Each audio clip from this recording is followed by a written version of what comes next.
Okay, so shall we start?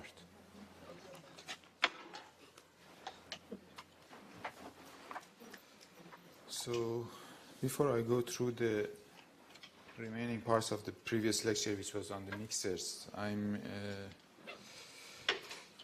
going to give you a brief, a background on the mixers, and then I'm going to solve the questions from the lecture 5, which is on a Smith chart and impedance matching, and then the questions on the LNA and mixer, and then if we got time, we can start with the oscillators. I'm going to upload the questions for the assignment 2 by the end of this week, and then please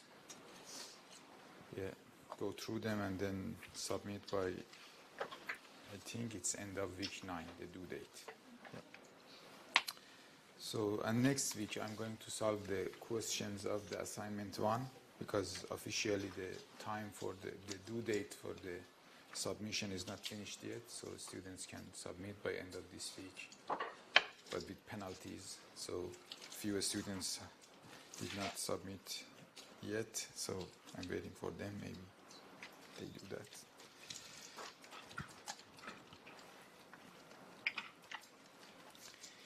And then I received feedback that you need more questions and more problems. So I'm going to upload few sets of questions based on different topics, and then you can go through them.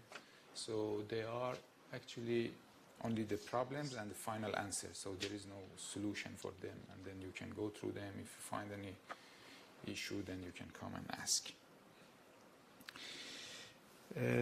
About the mixer, what we covered last week is that, mixers are a basic or fundamental component in most of the transceivers and receivers in wireless communications, radars, and any RF electronic circuit. So if I just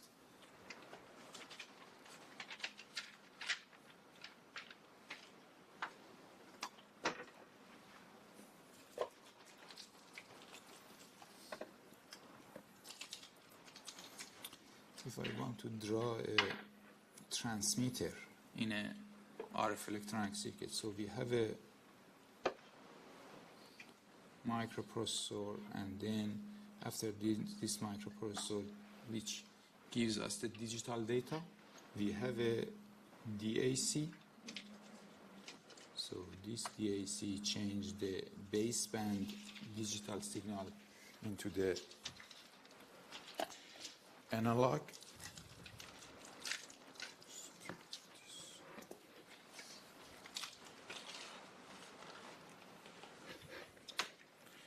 And then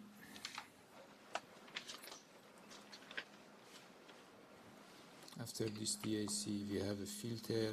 This filter could be a band pass or could be a low pass filter. So I write it, for example, a band pass filter or low pass filter. And then we use a mixer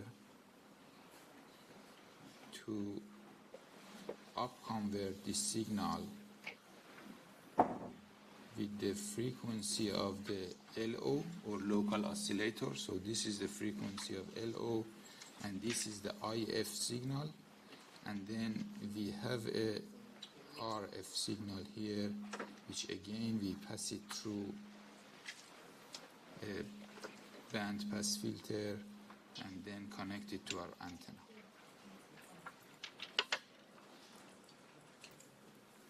So this is a generic front end for a transmitter.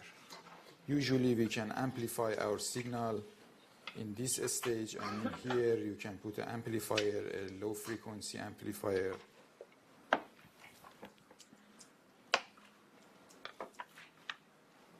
Or you can amplify your signal at this point if you want, if you need. Sometimes we need to amplify our signal. Then we call it power amplifier or RF power amplifier. So if assume that you have a signal in the baseband with the bandwidth of BW and the frequency is low frequency. So this RF signal that we get, the frequency of the RF signal, so f of RF that we are interested is f of LO plus f of IF, or f of LO minus f of IF. So these two we can, any of them we can transmit. So we usually transmit one of them and then block the other one. I mean filter out the other one. Or we can transmit some of our data in one channel and then the other in another channel. And then in a receiver side, we have the same scenario. So we have an antenna. So this is your receiver antenna. Again, we first filter out our signal, and then maybe the next stage usually is a amplifier, low noise amplifier. Then we have a mixer, and this is your RF signal. So we have a mixer, and then this mixer has a local frequency, local oscillator, and then the frequency is f of LO. Then this signal is going through a band pass filter or a low pass filter,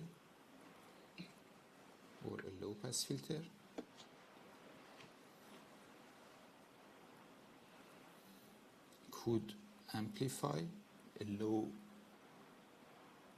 frequency amplifier. So this is a low frequency amplifier, and then we have a ADC to change the analog signal to a digital one, and then we send it to our microprocessor to do the processing, digital processing or digital filtering, or for example any kind of processing, demonstration, observations, sensing. And this is a direct conversion receiver. So we had two types of receivers. If you remember from lecture 1, that we have a direct conversion receiver, which we directly convert it into baseband, or we can have a heterodyne receiver that we have double stage of these mixers. So first we down convert it to one IF signal and then again to another one. So we had that one in the lecture 1, if you go to there. So here the f of IF equals to f of LO minus f of RF. And then we have another which is f of LO plus f of RF. This is very high, so we don't like this, and then this is what we need. So usually with the help of this filter, this band pass filter or low pass filter, we filter out this component. So this is the purpose of why mixers are fundamental component, because in any transmission reception link you have to up convert and then down convert your signal. Why we need to up convert and down convert? Why we don't transmit directly? For example, I generate a signal and the bandwidth is 5 megahertz. So instead of up convert with the LO signal, which is 1 gigahertz or 2 gigahertz or 400 megahertz or 100 megahertz, which is high frequency, I just connect it to my antenna and send it, and then in the receiver side the same thing. Why we need up convert, down convert?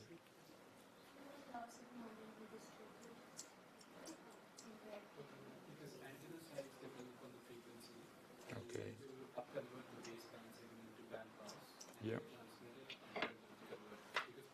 Yeah.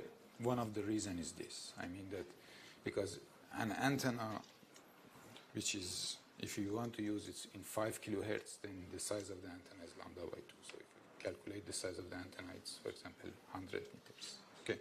So this is one of the reasons. The other reason which is the main one, is that, okay, for example, I want to send the data with the bandwidth of 5 megahertz, and he wants to do that at the same time.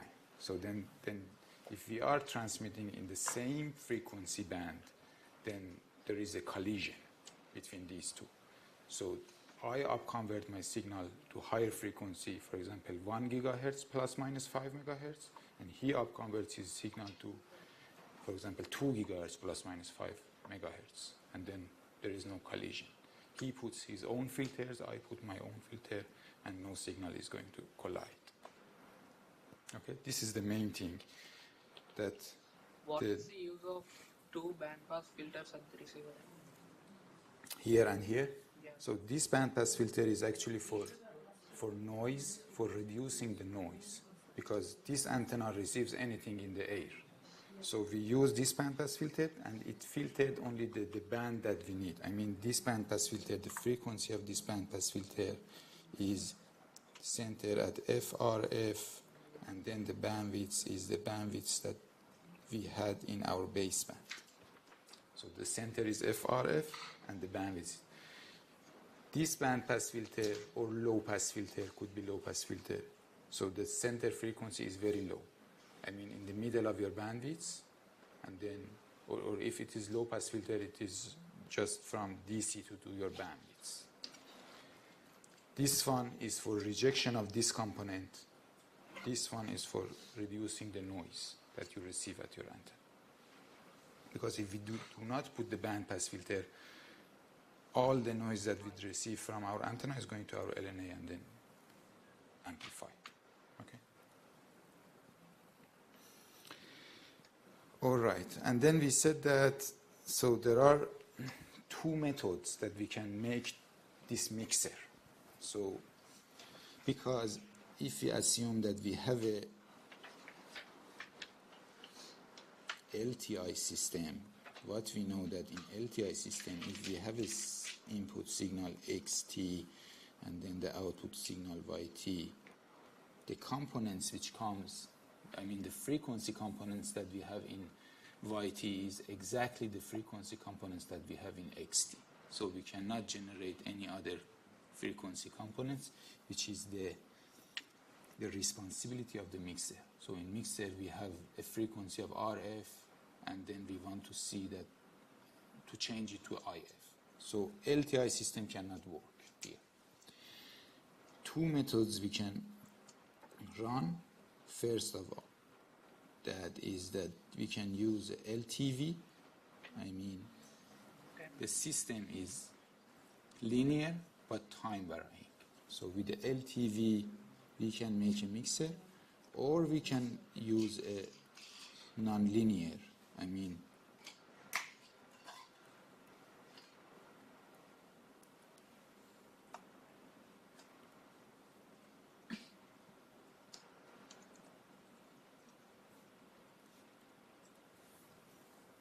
it generates other components. So non-linear system, you can send one component and receive another frequency. So two methods we are using to generate, to make a kind of multiplier.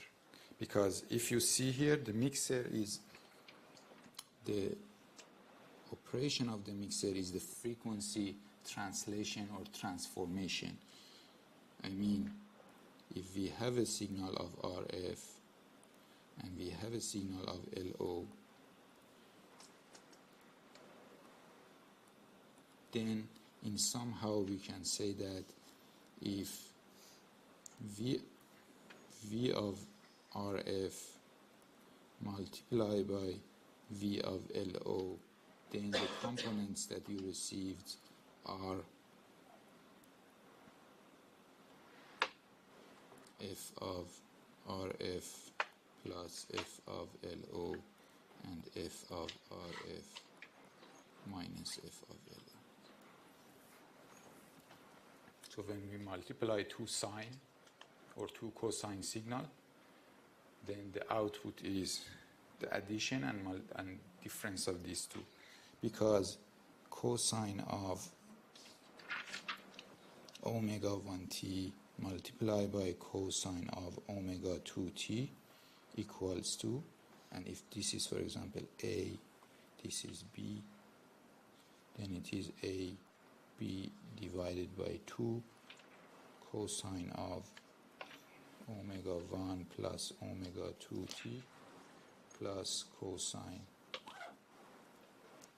omega 1 minus omega 2t.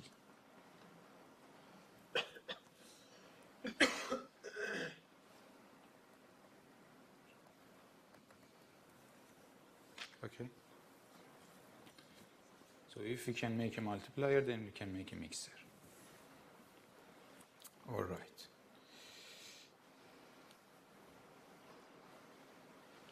So this is what I mentioned here. So if we have a signal of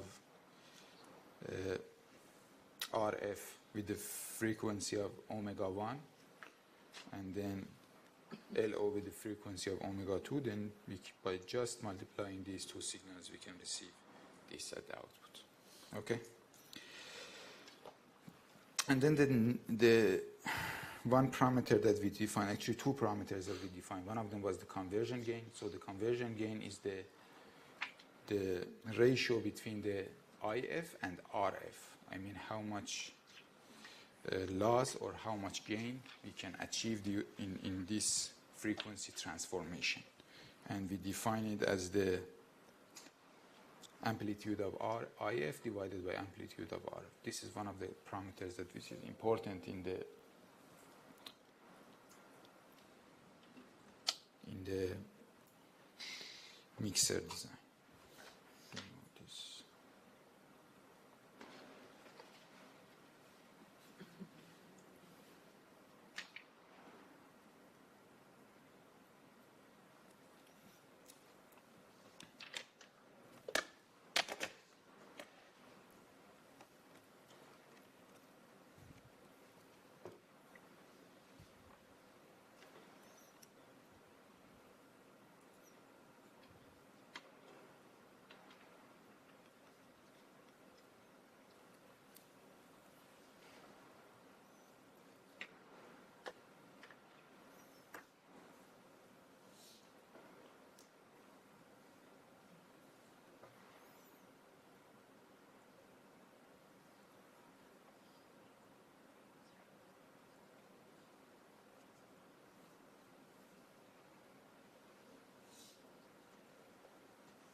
The other definition that we have was the spurs. So when we are using this operation, I mean the multiplication, then in an ideal mixer, so we don't have any other components that we need. But in reality, because of the nonlinearity of the devices that we use, like transistors or diodes, then we receive other components that then want those that we want. And then we say that those components are the spurs. And the spurs are coming from the MRF plus minus N FLO when the M and N are not 1 at the same time. So if the M and N are not 1 at the same time, means there is a spur. Okay, so the first type of the mixers that I'm going to follow is the nonlinear mixer. So in nonlinear means that we have a nonlinear device. I send the signal into this device as a RF plus LO. I mean, we have one input, one output. So the input of this system is RF plus LO. And then the output of this system is IF. So because of the nonlinearity inside this system, we can see that if we have a specific nonlinearity variables, then we can generate the desired signal that we have. So assume that a nonlinear system can model with this equation. I mean, in nonlinear system, you can say that, okay, this is the polynomial, and this polynomial is the different coefficients it could have for different orders. So we say that in a square law mixer, if only the coefficients that we have are C1 and C2, assume that we have only C1 and C2 and the rest are 0, then this system can generate the IF signal that we need. Why? Because if we assume that the Vin is equal to this signal that I already mentioned, the input signal is the addition of the LO and RF, then it can generate, I mean in the output, if we have only C1 and C2 and then the rest are 0, then in the output we have these components. Okay? You just need to put this into this equation and then just expand it.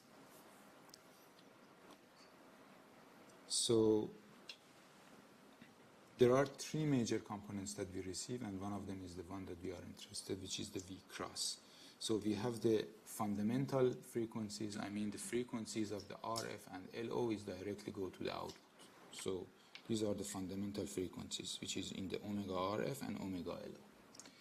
There are a square of those, I mean a square of this is generating DC and the second harmonic, yeah. And a square of this is generating again DC and the second harmonic.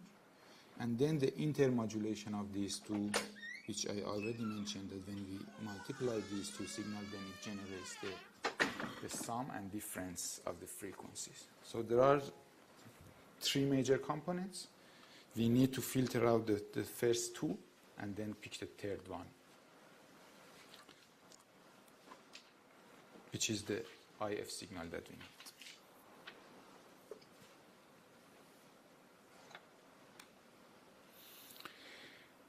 So actually here, if you look at the V cross, I mean if you have a signal VRF and VLO as the maximum amplitude, and then we multiply these two, I mean if we put this into this system and then look at the V cross, so the value that we received at the V cross, I mean the amplitude, the maximum amplitude of this V cross is 2 C2 VRF VLO. And then if we just expand it into the sum and difference, we can see that the value for the V cross is C2 VRF VLO. Okay? Is it correct? Because this is divided by 2. Cosine A cosine B equals to 1 over 2 cosine A plus cosine B. All right? So this is the value that we have. And then the conversion gain that we can get is, and this is actually our IF signal. So this is what it goes to the output. So this is our IF signal. And then the conversion gain is the amplitude of the IF divided by amplitude of the RF. And the amplitude of the RF is VRF. So the amplitude of the IF divided by RF equals to conversion gain, and it is C2 VLO. Okay? So in a nonlinear system, or in a square law system, or a square law mixer, which has a VRF, and then the second harmonic coefficient is C2, the conversion gain of the mixer is C2 VLO. I mean the conversion gain is dependent on the amplitude of the LO signal and the C2 coefficient, and nothing else. Okay, assume that we have a CMOS transistor or CMOS amplifier. So this CMOS amplifier, you know that the signal in the output, I mean the current in the output, is coming from this equation. Okay? And then we can say that this system is a square law system, because the output is related to the input, which is VGS. So VGS is our input. If we apply our signal at the gate, then the VGS is our input. So the output is input squared.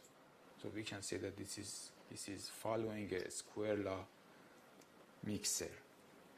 And then by this, if we replace this into this equation that we found, then we can see that the ID equals to so sorry.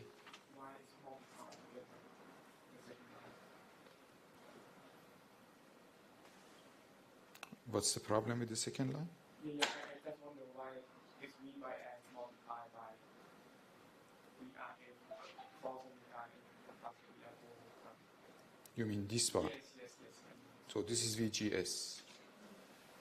I said that we have these two in the gate of the transistor, okay? So this is in series. So this is your VGS. And then the conversion gain is coming from this formula that I told you, that then the C2, the C2 is this one.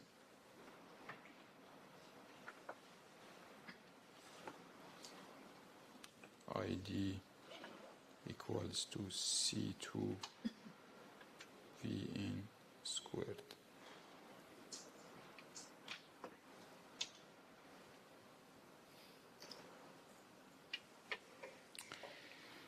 So from this equation, you can see that in a CMOS mixer, a single transistor actually, CMOS mixer, the gain conversion is dependent on the biasing condition, independent of biasing condition, but it is dependent on the VLO and on temperature. Okay? So why it's dependent on temperature?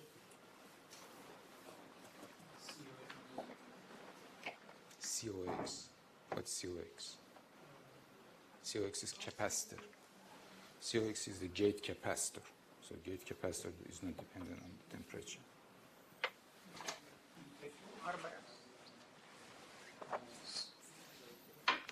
Actually, V threshold is an offset. So we do not include that in a small signal. Yeah. So this is the mu n. So the mobility of the electrons are dependent on the temperature. Okay? If it is PMOS, then this is mu p and the same. So mobility of the holes also is dependent on the temperature. Why it's important for us that it is dependent on the temperature? Because in one temperature, you can receive one gain, and then in another temperature, you receive another gain. It means that in different conditions, we have different performance from our device, and this is not good. You test your mixer, your circuit in the lab, and it works well, and then you install it in the field, and it doesn't work because the temperature, for example, changes 40 degrees. The same condition we can apply for the bipolar. You know that the bipolar current versus the, again, voltage input is going from this exponential relationship.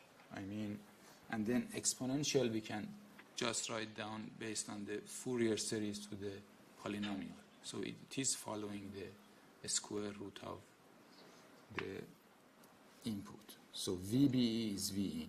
So VBE equals to V in actually. And then the V in is the addition of the RF and LO signal. Okay? So if we write down, if we expand the E to the power X as 1 plus X plus 1 over 2X squared and so on, then we can see that in this equation, so the C2 is 1 over 2. Okay? So 1 over 2 multiplied by the value that we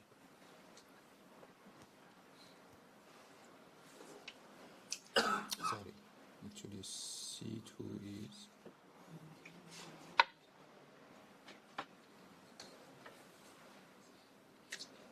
yeah. So what we have is this one, that sorry, this IC also is there. So we know that GM equals to IC over VT, and then the C2 equals to IC divided by 2 VT squared, and this is GM divided by 2 VT.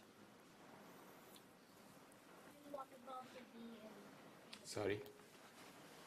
What about the BN? Because we have one BN square.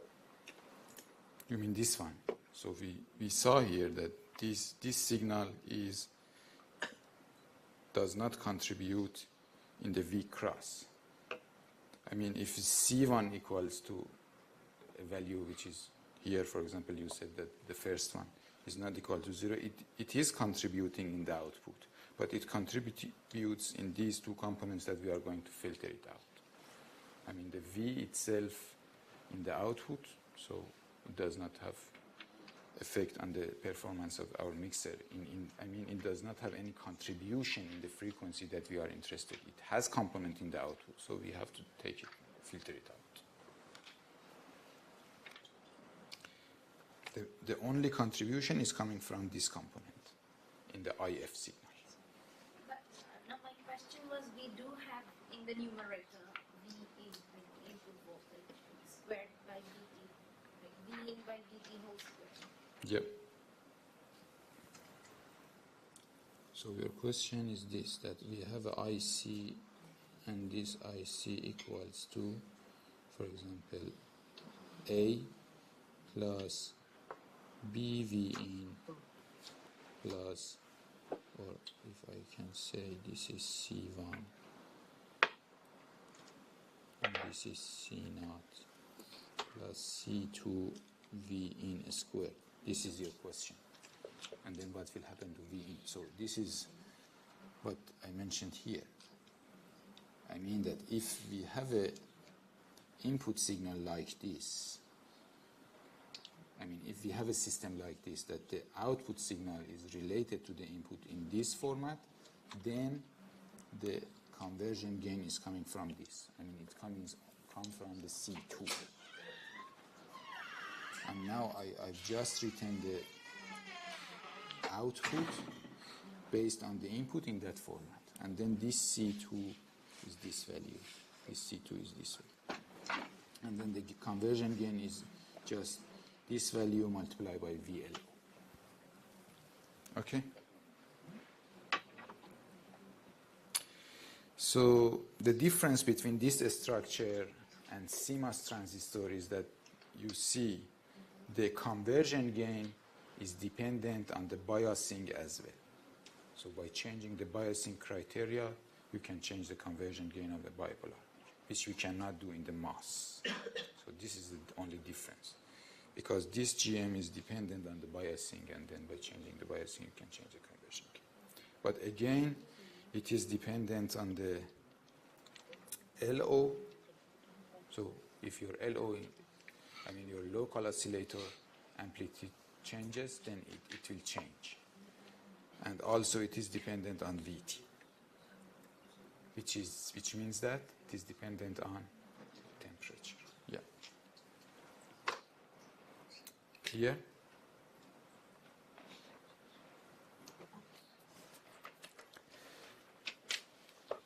Okay.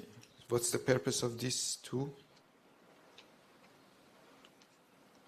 These two RF charge?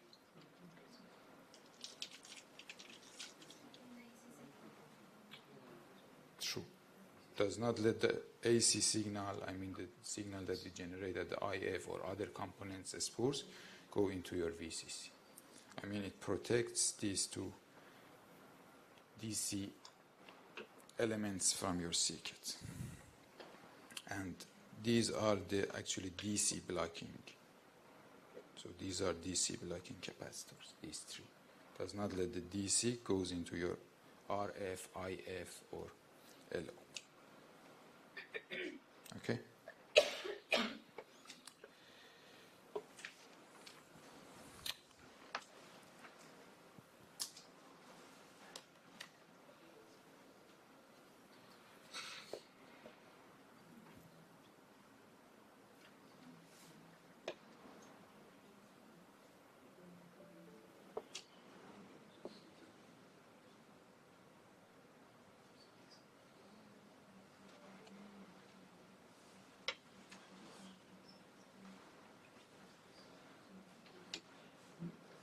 Don't know why.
Isn't safe.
Okay, the other method that we can use instead of nonlinearity, we can use a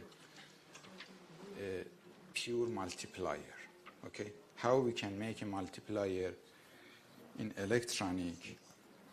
So another disadvantage actually that we have in the nonlinear device, like a single BJT or a single CMOS, I mean in this configuration or in this configuration, is the isolation between the RF and LO. So as we connected both of them here, then they have a poor isolation between these two. I mean your signal, for example, your LO signal, which is a very strong one and it is local, can just leak into the RF signal that you receive from your antenna and can saturate that. Or it can just back into your RF line and then radiate from your antenna. So this is one of the main problems that we have in this simple nonlinear mixer. To improve the same problem we have here. I mean, as we connect both of the RF and LO at the base of this transistor, again we have a poor isolation between these two. So to improve that, we go to the multiplier based mixers. So how we can generate a multiplier? Actually we use, if we have this structure, look at this structure. So in this structure, assume that we apply the VLO to these two transistors, and one of them is on at each time. I mean, assume that we have a VLO, and this VLO is a square wave. Okay, so this is a square wave. And this square wave, actually, the LO, the plus is connected here, and the minus is connected to that. So when the square wave is high, one of them is on, and when it is low, the other one is on. So we have a kind of switch. All right, and then we have a current source, and then this current source is dependent, I mean, it contains our RF signal. So if we have a current source which contains our RF signal, then this current, this is a kind of switch, so this current is directly go to this output and to this output and multiply by the frequency of the LO. Clear? We have two switches, and here is your IF actually. So plus, minus, IF. The current that you received in the output of this and this is the current that you have here, the current source that you have here, multiplied by the frequency of this switch. Is it clear? No.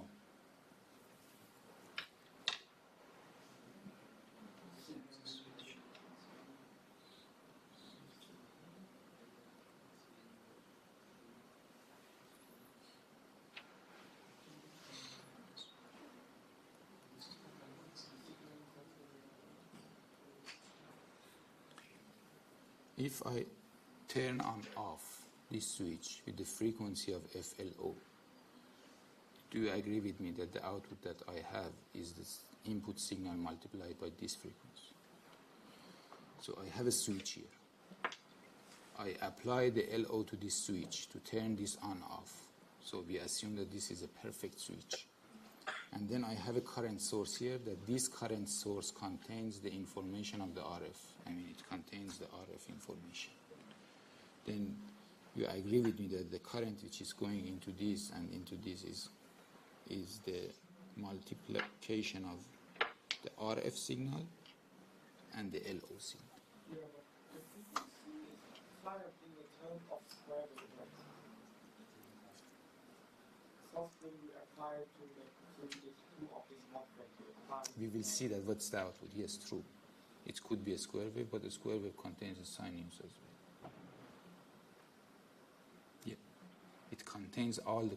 You are very right that I mean, this configuration contains all the components of the LO. I mean, it contains LO, 3LO, 5LO, and this is the problem with this. But we solve it. We find another solution to this. Okay. But the main advantage is that we apply the LO to the gate and we apply the RF to the source. So they are isolated from each other. So this is the main advantage of that. So the I out, this is what I said. The I out is the sign of this. Assume that this is going to this switch. And when this is positive, this switch is, for example, on. And when it is negative, this switch is off. So the I out is the sign of this signal, which is our LO signal, multiplied by the current source that we have in the source.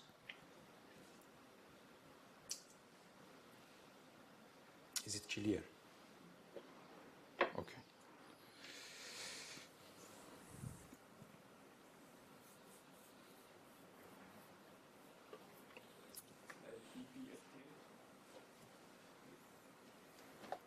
Like, assume that. Yeah, in the modulation you can say that it's BPSK. But the BPSK, which is it's an oscillator. I mean, it happens 0, 1, 0, 1, 0, 1, like that. Okay? So what you mentioned is here that, okay, in the output we see the LO, the 3LO, 5LO, and the rest. All the the odd harmonics. Okay? Because this is a square wave, and a square wave is a combination of the fundamental, the third, the fifth, and the seventh, and the rest. Okay?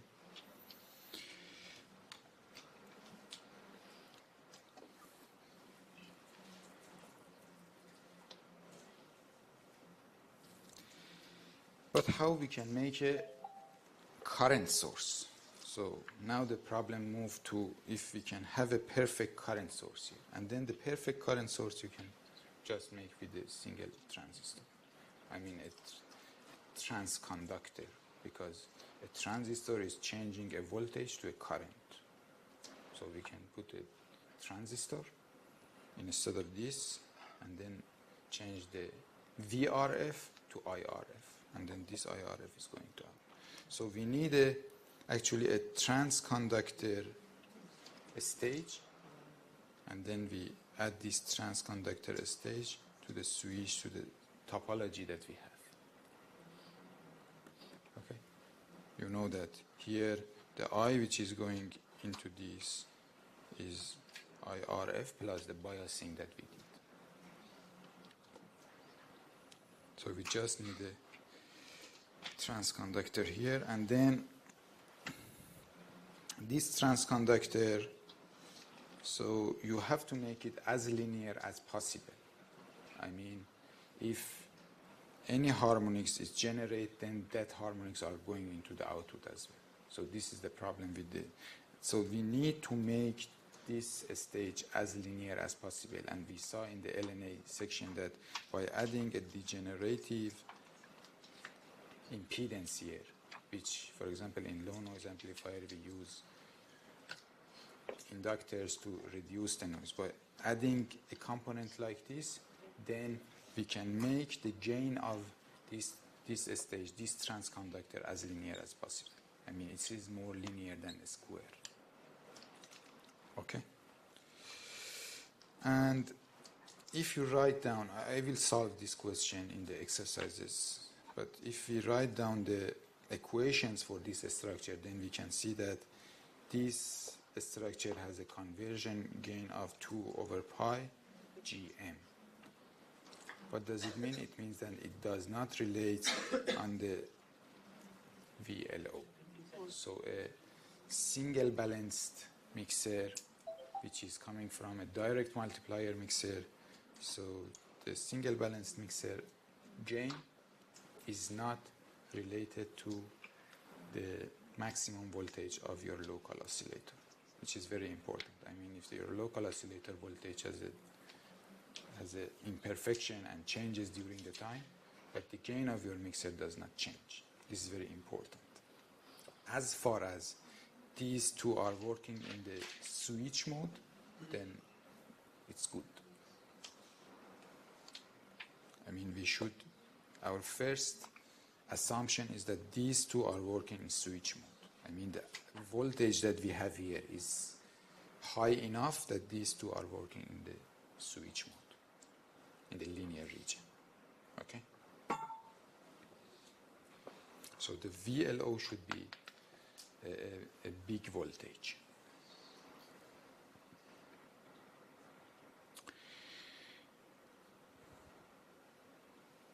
And then, so here we usually add, a filter, a RLC filter, to just pick the frequency that we want. Because we generate other frequencies. You see that there are many frequencies are coming out. So the only one that we want, for example, is this frequency. So for this frequency, we make a RLC circuit. And then this RLC circuit should resonate at the frequency that we want in the output of the mixer, in the IF section. Okay? And you see that the output is differential, not single-ended. So if you want to change it to single-ended, again, you have to put another stage. So what should we do if we have a differential signal and we want to change it to single-ended? I mean, if here I have, for example, assume that we have R and this is connected to VCC, so I bias this. This is RD and this is RD. So here and here is plus minus VIF. Okay. So now I want to connect this plus minus VIF to a amplifier, a low frequency amplifier. I want to connect it to a bandpass filter that I mentioned. So what should I do? A differential signal wants to go to a single-ended. You need to do this in your design project, because in design project you make a mixer and then you want to add the filter or low frequency amplifier. Any guess?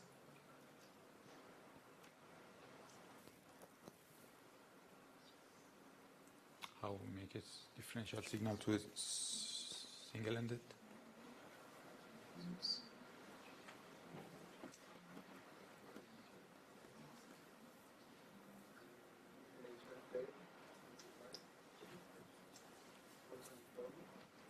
Transformer, yeah. Transformer. So you should put a transformer plus minus IF is going to a single-ended signal. This is your IF. And in the high frequency we call it balloon. So a high frequency, we call this balloon. Because we need this transformer either in transmitter and receiver. So in transmitter, when you up-convert your signal, again your signal is differential. And you want to connect it to a single-port antenna. So you should put a balloon and then connect it. Okay. And this transformer, for example, should work at the frequency of interest. I mean, the core inside this transformer should be, or the ferrite should be good enough, for example, to work in the gigahertz range. In the receiver side, it should work in the megahertz range, but in the transmitter side, for example, it should work in the gigahertz. So this is what you need to do to change a differential signal to a single.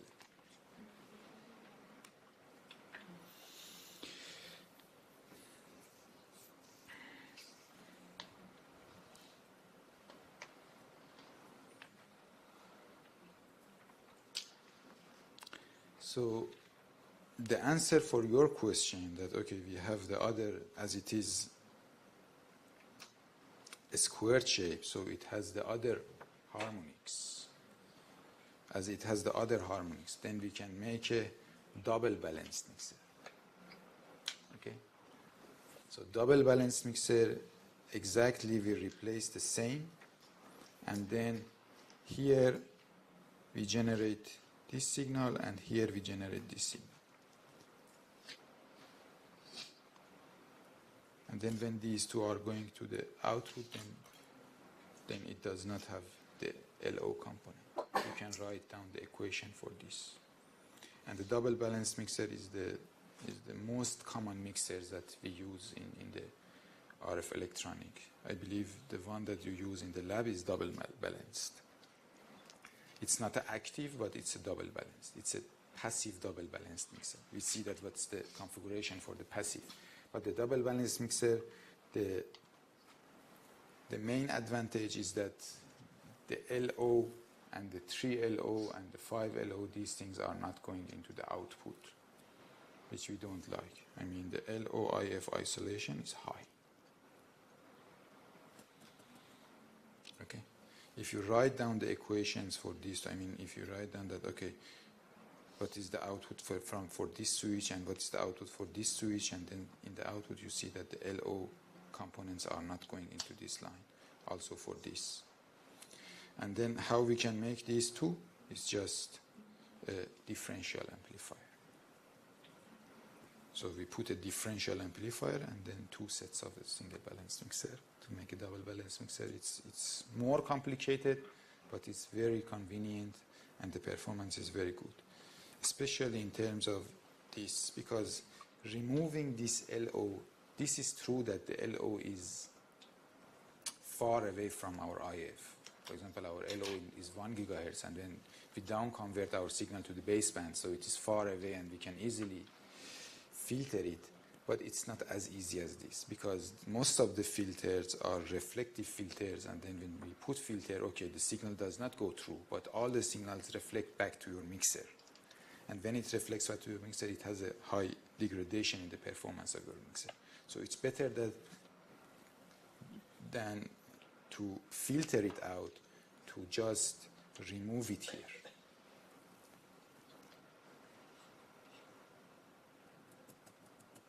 Clear? Okay.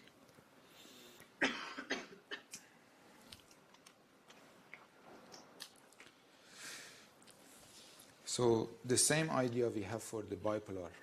So for the bipolar, again, the single balanced and double balanced mixers have the same configurations. So we use these two switches, and then this stage is the transconductor stage, which changes the RF voltage to RF current.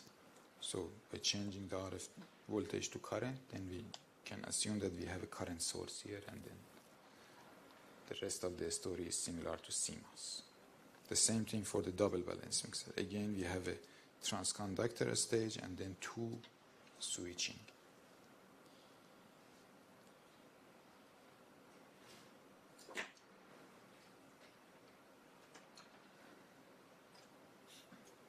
Again, here the IF is differential, and then you need a transformer to make it single-ended. And here as well.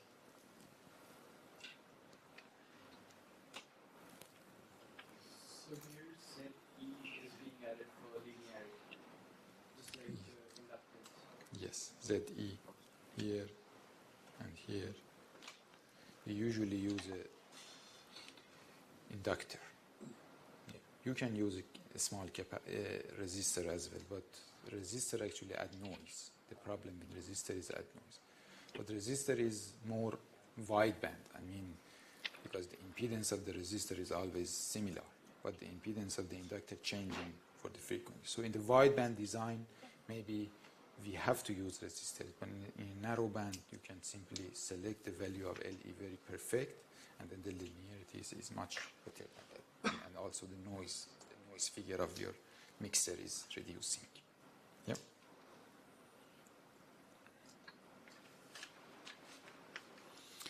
Yeah, the main advantage of the double balanced mixers is the LO to RF isolation. So LO to RF isolation we achieve because we apply the LO and RF in two different ports. The LO to IF we achieve because we use double balanced structure. Okay? If we use single balanced structure, then the LO to IF isolation is not good. As we use the double balanced structure, these two pair of switch is going to eliminate each other. And then the RF to IF isolation we achieved by this linearity component. So we try to make this component as linear as possible, that we don't have the other harmonics to go to the output. So this is the idea.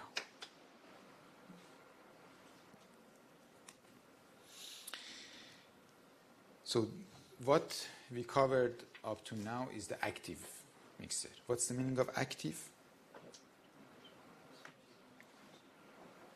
Okay, why do you say, for example, this is active and the other one is passive? It consumes power. Using another transistor. It consumes power, so DC power supply. So when it needs a DC power supply, it means that it consumes power from DC and then get that power and then, for example, bias your system and the system is working. But sometimes we don't need that power. For example, with a diode. So diode is a passive design. So the diode actually is the first mixer in the world. They use this mixer in World War II to make their radars.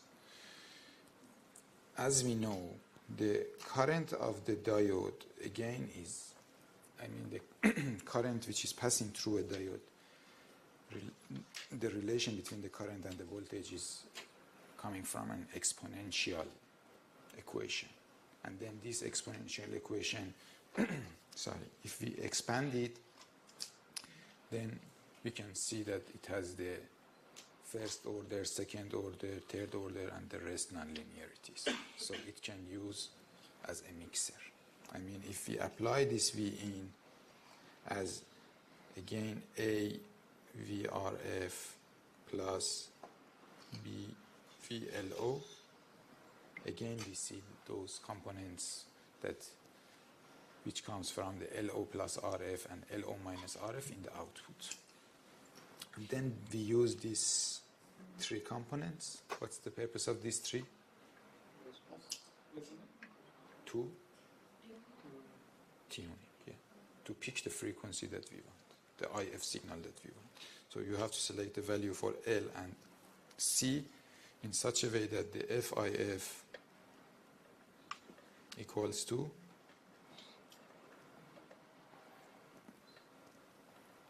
/a square root of LC, the resonant frequency that you need.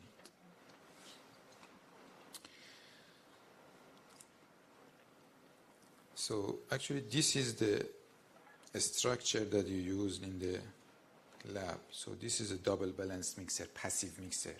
I mean the passive mixer that you use in the lab is this, and it is a double balanced.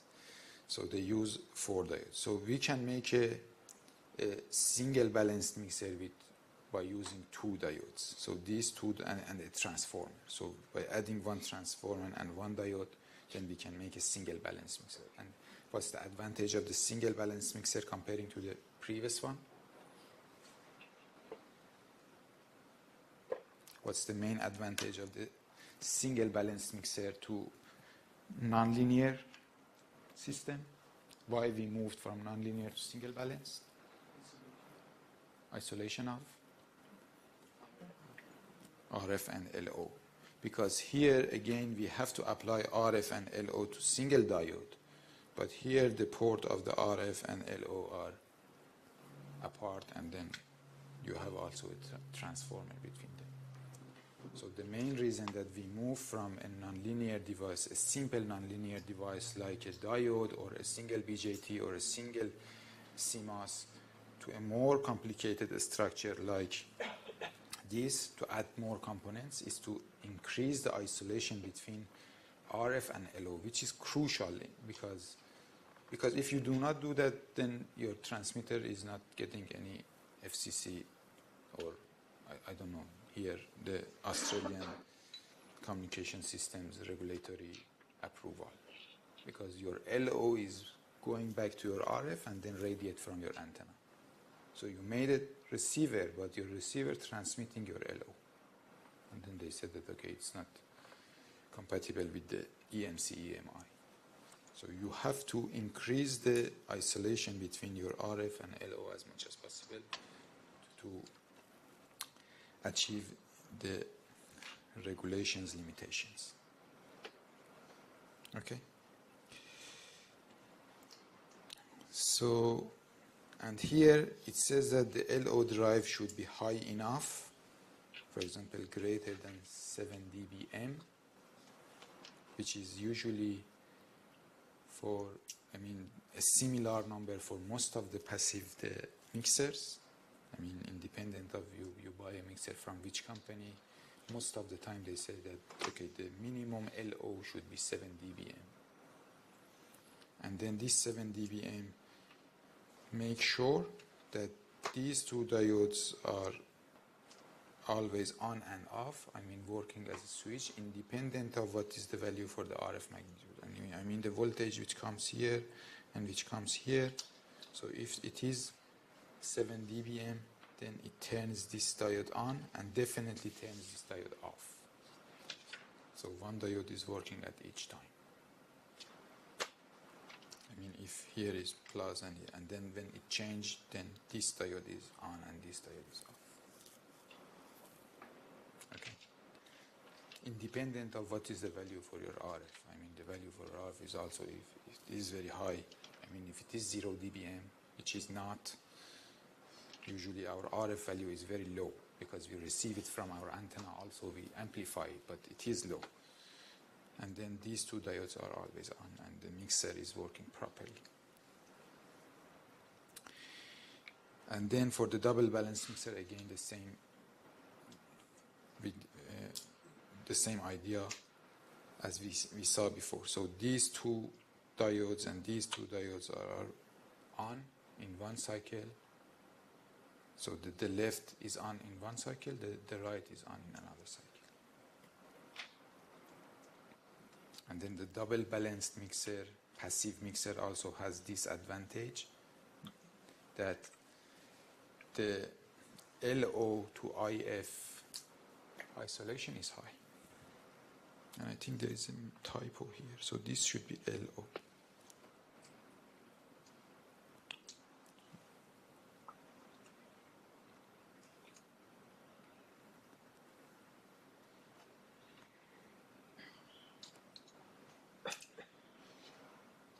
This is LO. So you can change the LO and RF. No difference in the structure. And you can connect the LO signal to your RF port and RF signal to okay. Question on the mixers? No? Okay. The one that we put the transform is all the transform in white. Sorry?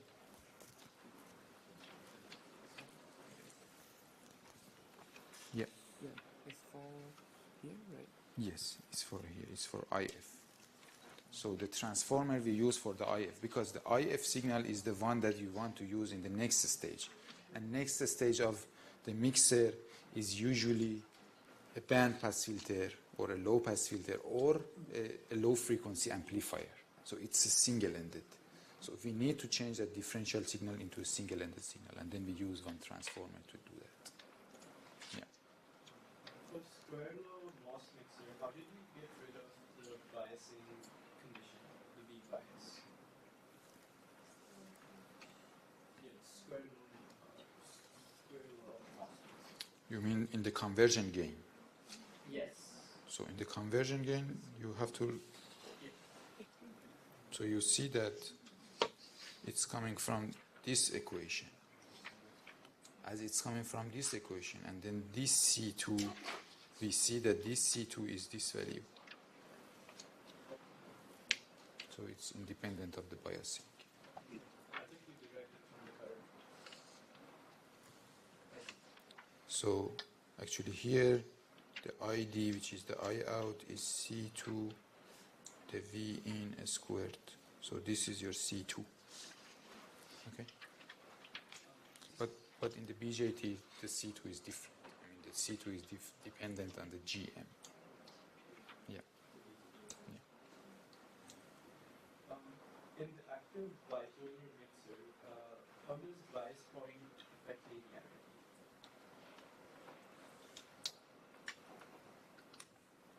The active bipolar mixer, you mean this one? What's the effect of?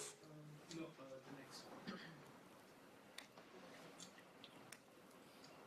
one. Yeah. How does bias point affect linearity? Q? Yes, it is affect. It is actually, because the Q point that we have. So it's like this. I mean, so the point that you select here definitely changes the linearity of your device. It is very dependent on the point that you select. So if you select, for example, close to here, so it is very important that you select the point correct, because also if you go into a very linear region, then maybe your swing is limited. So it's a kind of trade-off, that the swing the swing of the signal on this transistor and this transistor is good enough. Also, the system is linear at the same time. Because if you go to a very linear region, then this could, I mean, the swing on your transistor could goes down. I mean, the signal that you can receive is not that much high. So this is very important. It's a kind of trade-off.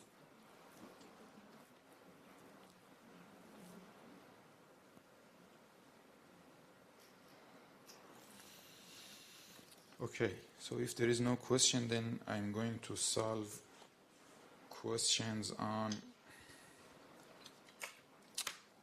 a Smith chart.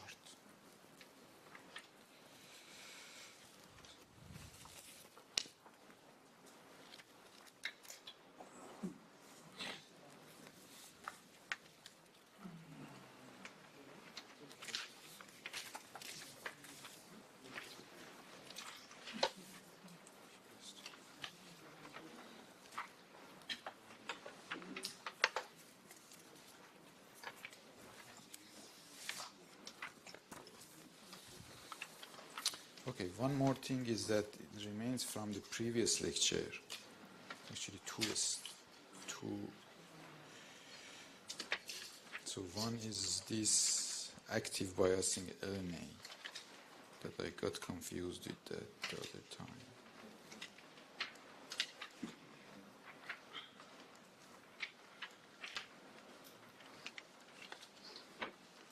Yeah.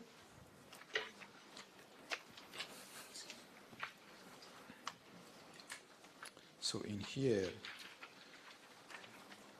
so it says that select the values for the biasing of the circuit in such a way that we have the minimum dependency on the beta of the transistor, because the beta of the transistor is not controllable very much in the process, in the transistor process.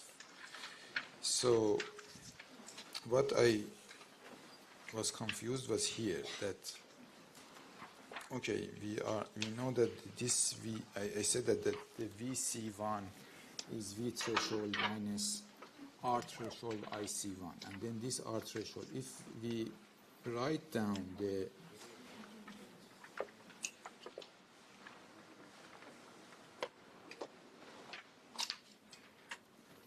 this part of the circuit like this, that this RC1 connected to a VCC, and then here is the VC1, and then we have this RB2, okay, and then this RB2 is connected to a voltage, and we call it VBE2,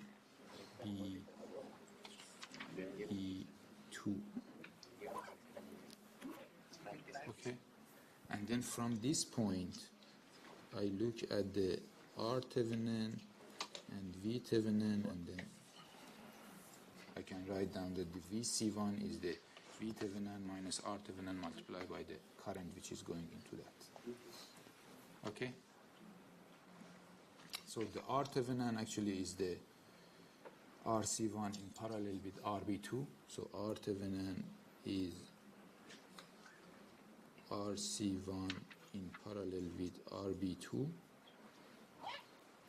and then the V Thevenin is the, okay, this source, we have one source VCC and one source VBE2. So V Thevenin is the this one, I mean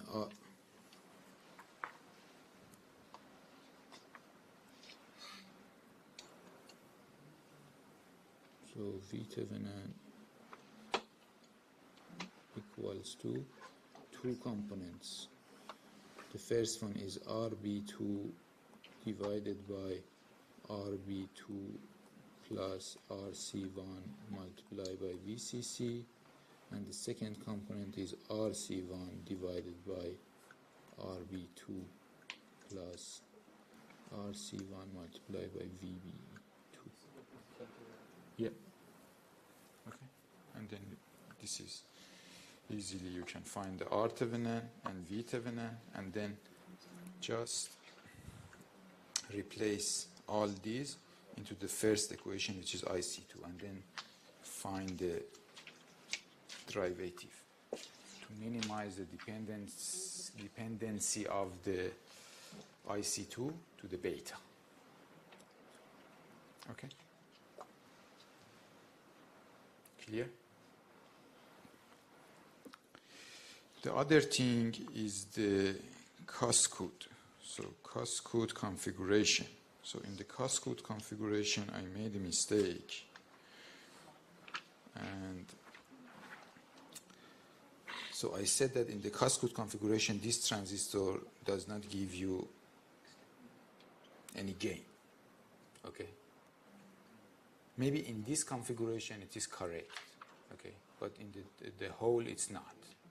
And actually this one is the one that is giving you the gain, and this one is one that does not give you that much gain. So I mean the one that gives you the gain is, but as the output impedance here is, for example, the R out that we have, comparing to the R of this transistor is very small, then we can say that this does not add your gain. But in the total cascade, yes, adding stages of cascade, always adding the gain, because it adds the output, I mean it increases the output impedance. And the output impedance, when increases, multiplied by GM, then the gain increases. So this is the purpose of it. But here, as our R is very small to the R of, for example, R out of this transistor and this transistor, then this one is a dominant. So it does not have any effect on the output. So this is the main thing. But the main reason that we are using cascade configuration is the one that I told you, that we want to increase the isolation from the output to input. I will give one question to you in the assignment too, that if we have a feedback from the output to input, I mean if you have only a single transistor and it has a feedback, it has a capacitance. For example, from drain to the gate, it has a capacitance. So what's the effect of that capacitance in the input impedance of the transistor?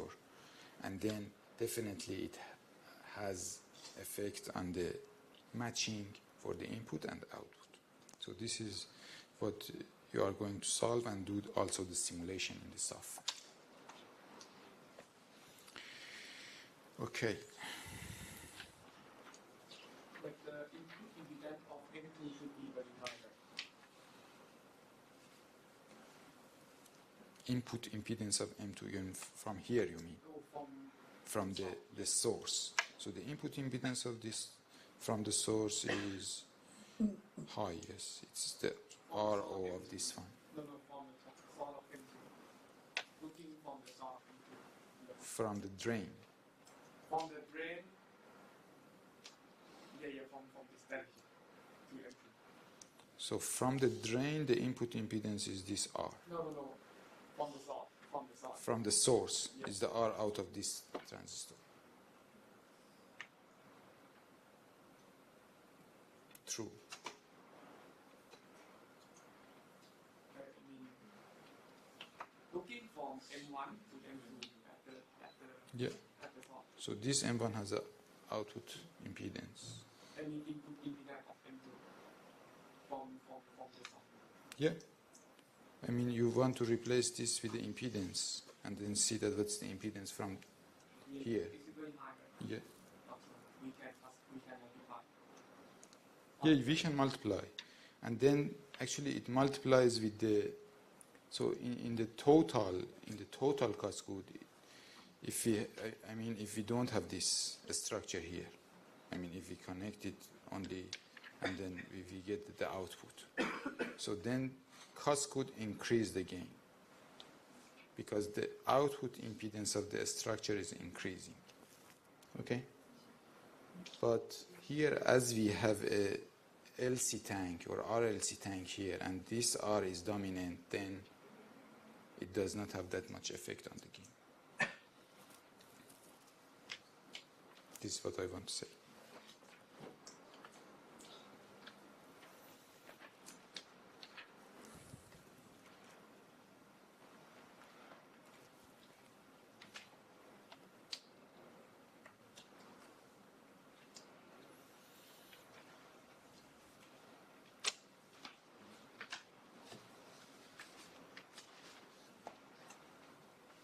So it's good. We have 600 megabyte.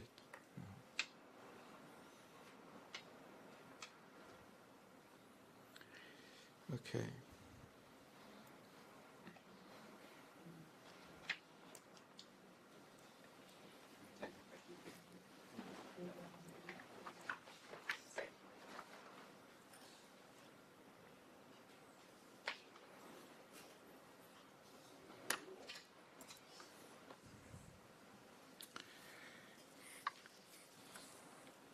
For lecture 5.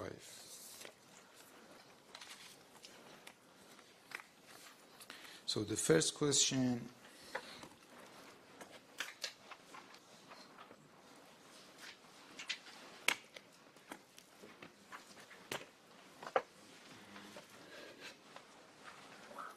it says that show that the quarter wavelength line possesses an impedance reciprocation property.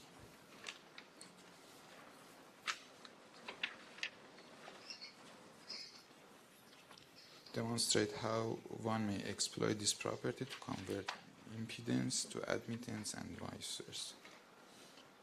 Okay.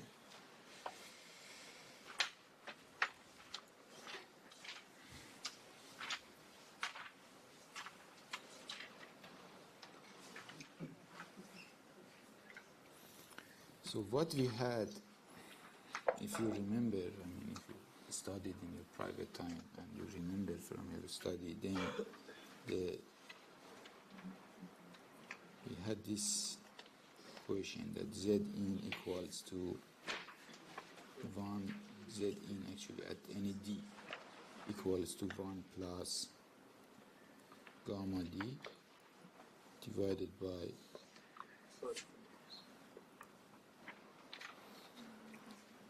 1 minus gamma D.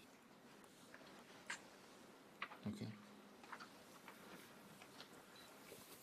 This is the equation that we have on a transmission line. So if we have a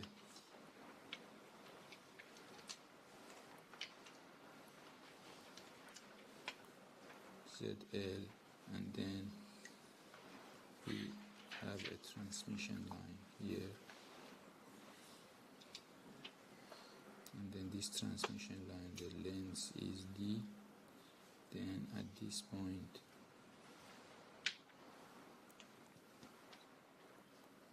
the Z in can calculate from this, and then the gamma D itself equals to the gamma L e to the power minus J 2 beta D. Okay.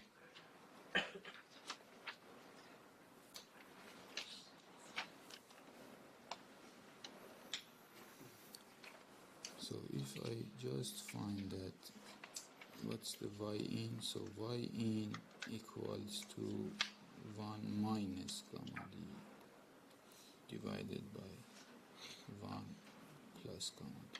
Okay, so in this equation, if I put D as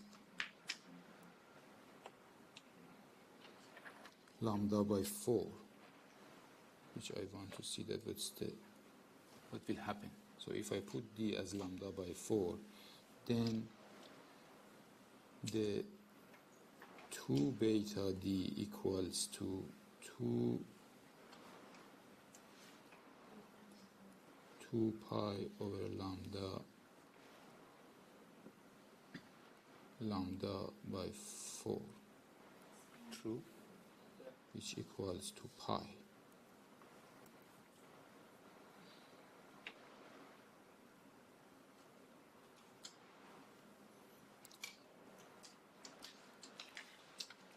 Or 180 degrees.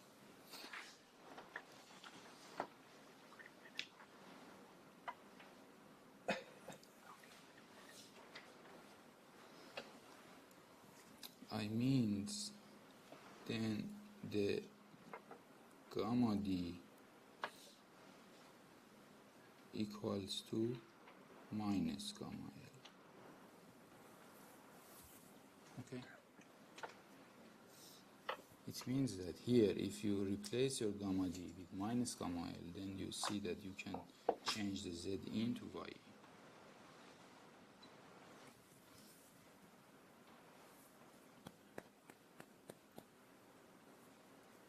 Clear?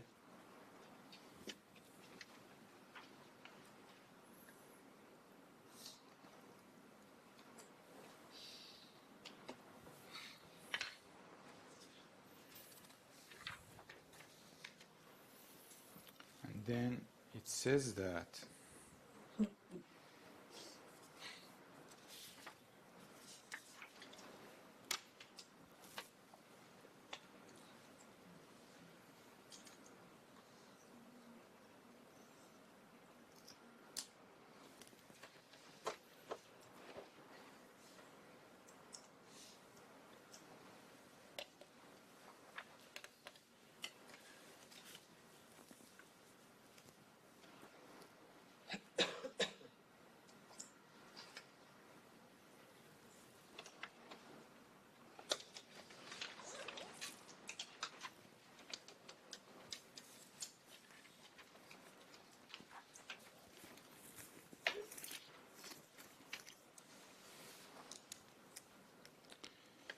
so just show the 1 plus J1. Can you do this by yourself? So for 1 plus J1, we first need to find the R equal to 1 circle and also the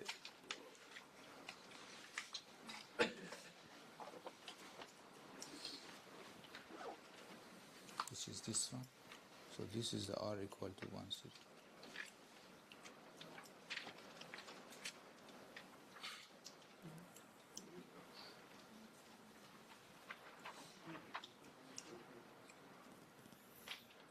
This is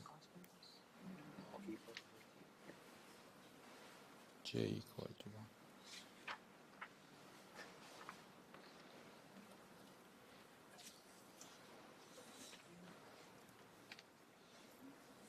Sorry, X equal to 1. So if we say that Z equals to R plus JX, then so this one 1, this one 1. So two circles, and then the intersection between these two shows this. And then by moving this in lambda by 4, which is 90 degree, then, sorry, 180 degree, then we can go to the exactly the admittance of this. So what is the value for the admittance of that?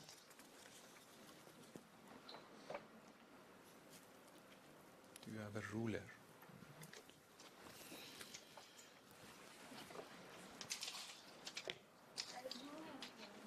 Oh, thank you very much. Thank you very much.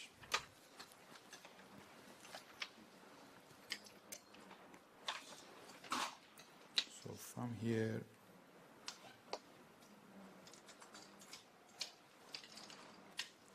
so if you look at the,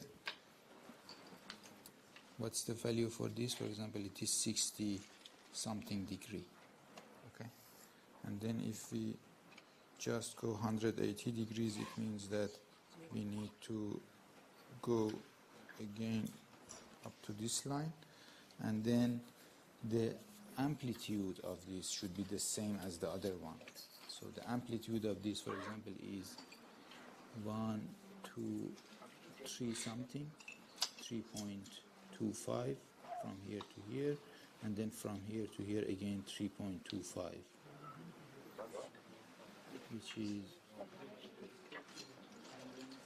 which is here. So this is the point that you get. If this one is your ZL, this is your YL.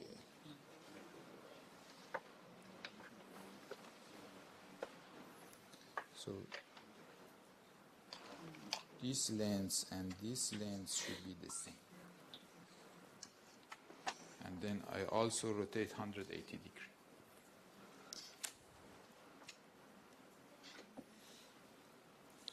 and then this YL equals to 0.5 minus J 0.5. If you look at the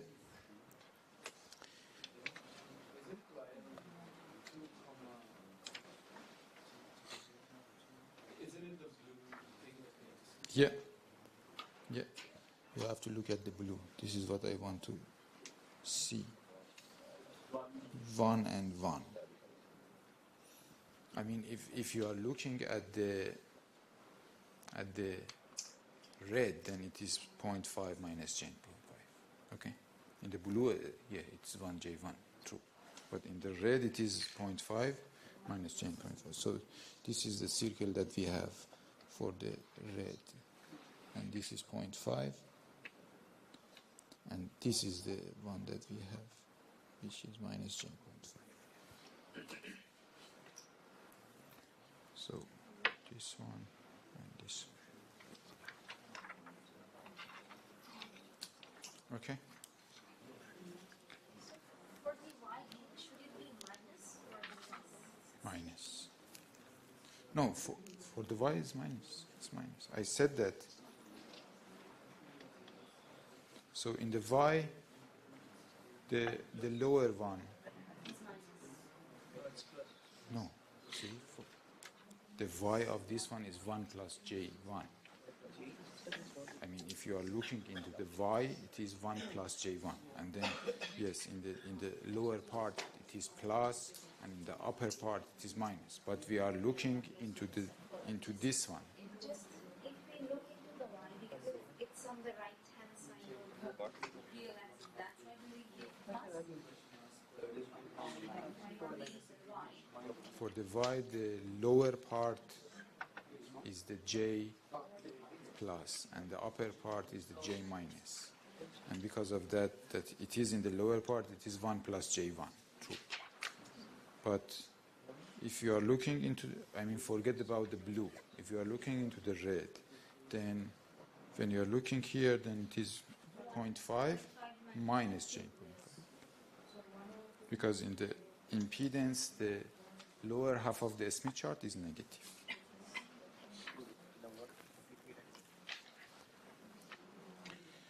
Okay, so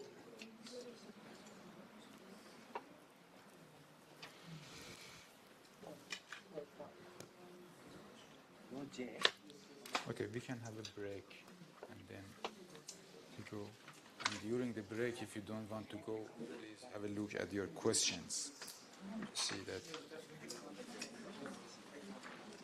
So the next two questions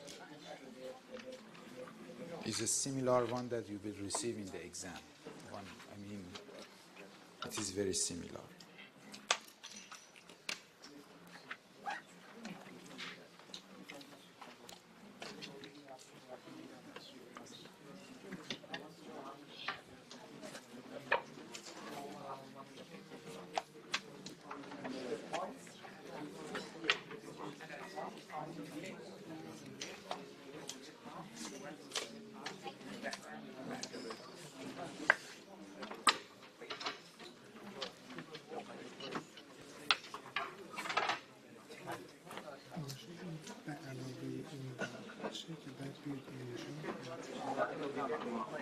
این چیه؟ اینجا ضرب شده این سه تا باید با هم برنامه بشن بعد این بگم اینجا بعد بگم این خواهد چه در این دیاگونیس میاد بیرون دیگه پوتاسیوم جمع میشه این دیاگونیس هم جمع میشه آره. نمیدونم چه اینجا ضرب نه این جمع نه همه با هم جمع میشن. بعد این میاد اینجا آره این همه با هم جمع میشه. اوکی. هایپوی. اوکی. آره. اوکی.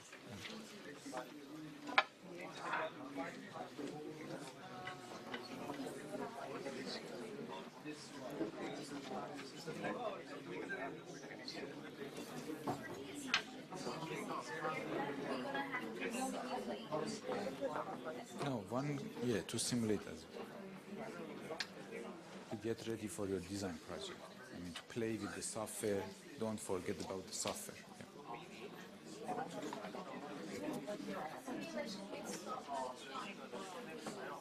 You can use either of them. Either of them is fine.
It should be add, right? V by Yes, add. true. Yeah, this is. Because it shouldn't be Yeah. high. Yeah, this should be added. Yeah, all of them are series. So all these three are series. I will tell you. Due to the superposition theorem. Yep, yep, true.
Okay, shall we continue?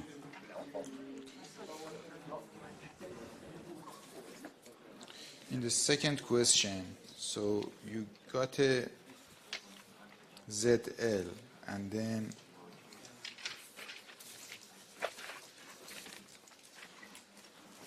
it says that with these two elements, with these L and C, we need to match it to 50 ohm.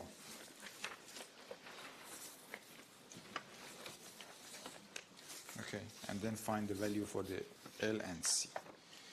So in these type of questions, the first thing that you have to do is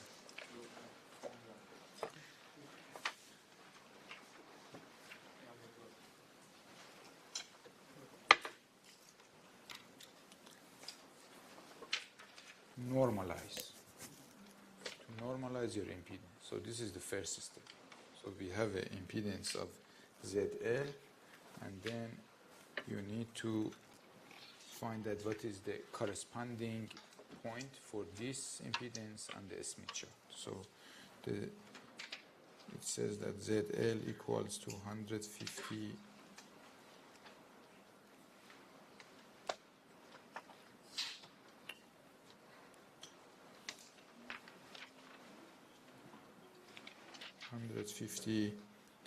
plus J50, and then Z naught is 50 ohm. You can assume any number. You can assume 100 ohm or 200 ohm or anything, no difference. But then it is more difficult. I selected 50 ohm because it says that the input impedance also I want to be 50 ohm. So then I know that this is at the center. So then playing around that is much easier. If it says that, for example, you can select 100 ohm, but then you normalize this to 100 ohm, it is very convenient to do that, but I prefer 50 ohm because then the second point is at the center of the Smith chart. And then we see that the ZL equals to 3 plus J1. and then the Z in equals to 50 ohm, and then the Z in equals to 1.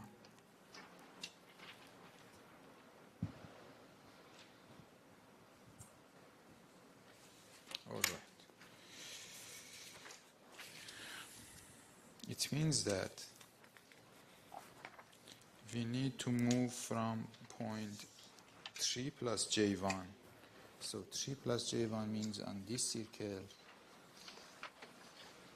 so this is R equals to 3, and this is the J equal to 1.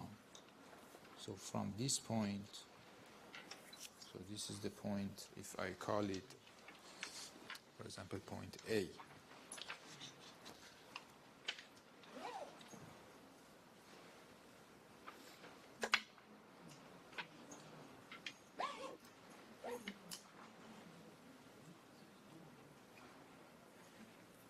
If I call this point A,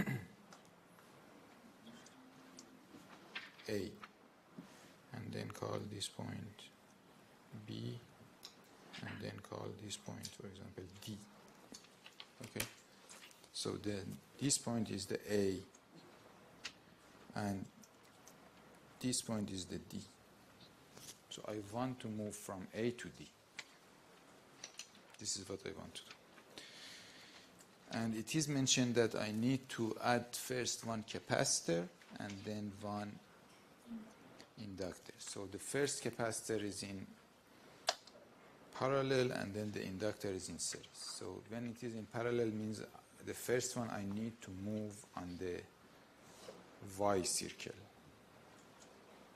So I need to move on the Y circles. I mean these circles, not the red one, the blue one. We need to move on the blue circles. And then I need to move on the red circle in the second step, yes. So it means that I need to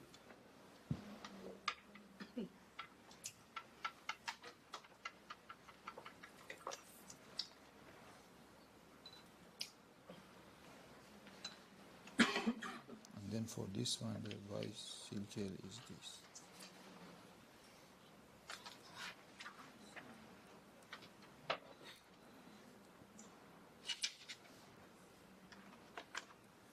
So the next point that I can go is either this or either this. So I mean with one element I can move to this point or I can move to this point, and then from with another element then I move the intermediate point to the destination. But it is mentioned that we have to add a C, and it means that we need to move in this way when we add a C in parallel. So then our destination point is this one. If it is mentioned that we need to add L, then we have to go to this point. What if we added the C in series? Would it change anything? So if it is in series, then it's different. I mean, Then it first will you be red. need, yes, first you need to move on the red circle. I mean, your first move is in impedance, not in admittance. So our first move is in admittance, and then the second move is in impedance. And then based on which component we added, it is capacitor or inductor, then the direction of the movement is decided. Okay? So now we know that from point A, I want to go to point B, and then from point B, I need to go to point B. The value that moves from A to B defines the value of the capacitor, and then from B to D defines the value of the inductor. It's very simple. Okay? So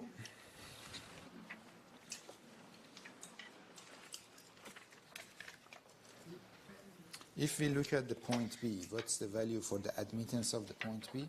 So the admittance for point B, the inductance, the conductance is the same. I mean, if point A, I write down here, if point A is, I mean, Z of A equals to 3 plus J1, then if you look at this point on the admittance, then the Y of A equals to 0.3 minus J 0.1. So this is what you can see here. I mean, if you look at the admittance, so this is the admittance circle, it is 0.3, and then this is the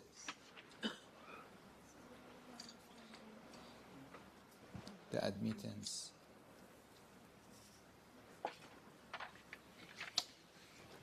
susceptance actually. So this is your conductance number, this is your susceptance number.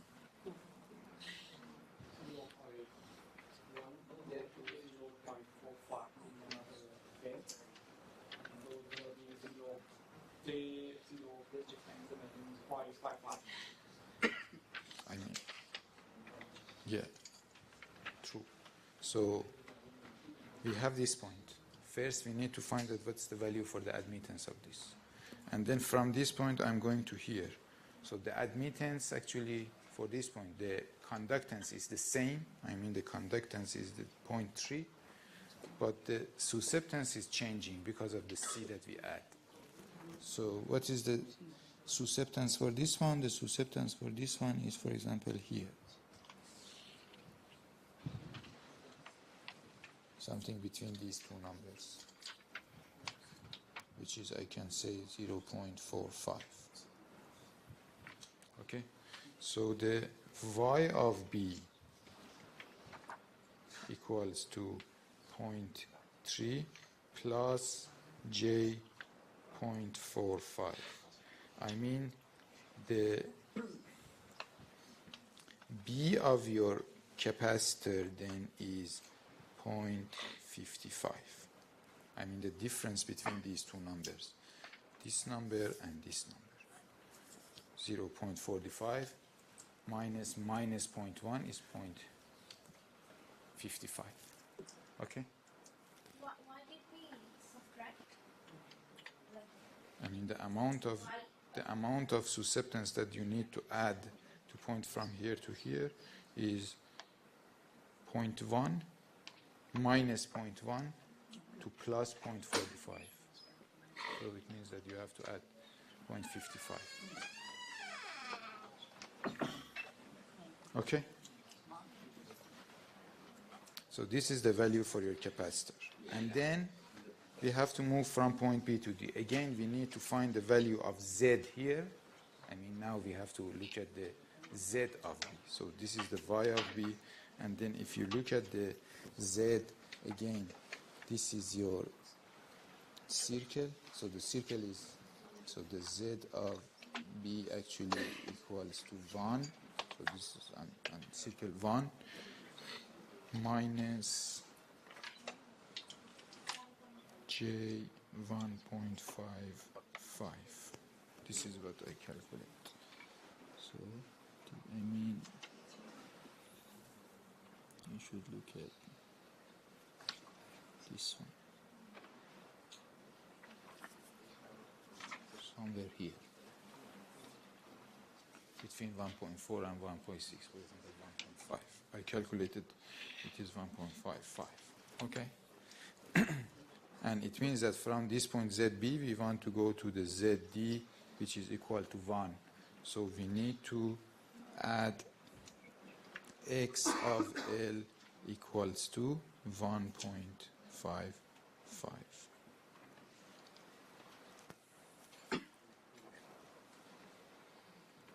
Okay?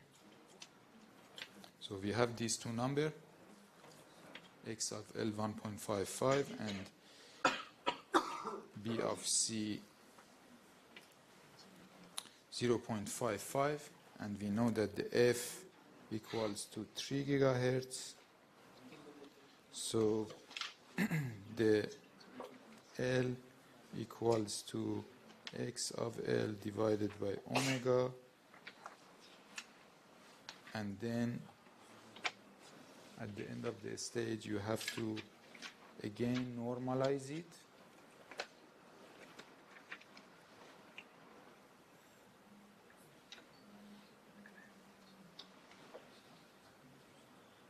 And then C equals to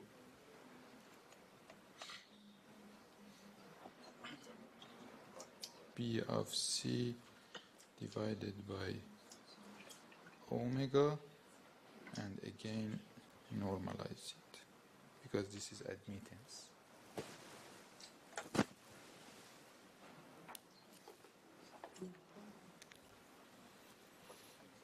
Which is the values which is given here, 4.1 nanohenry and 0.58 picofarad.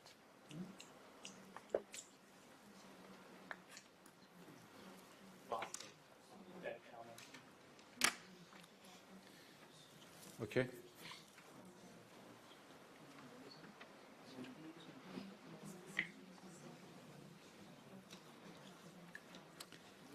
So in the second one,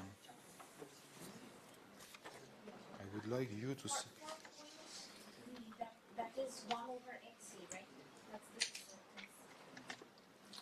Excuse me. 0.55 is actually this acceptance. That's 1 over xc.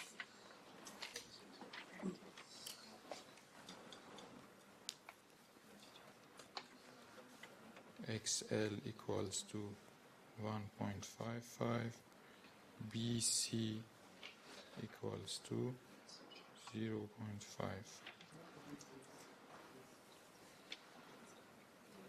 This is the capacitor, this is the inductor. Susceptance of the capacitor and inductance of the So if I just want to find the reactance, it's just 1 over 0.5. the reactance, sorry. If I want to find the reactance of the capacitor, it's 1 over 0.5. The reactance of the capacitor, yes. Yeah, 1 over 0.55.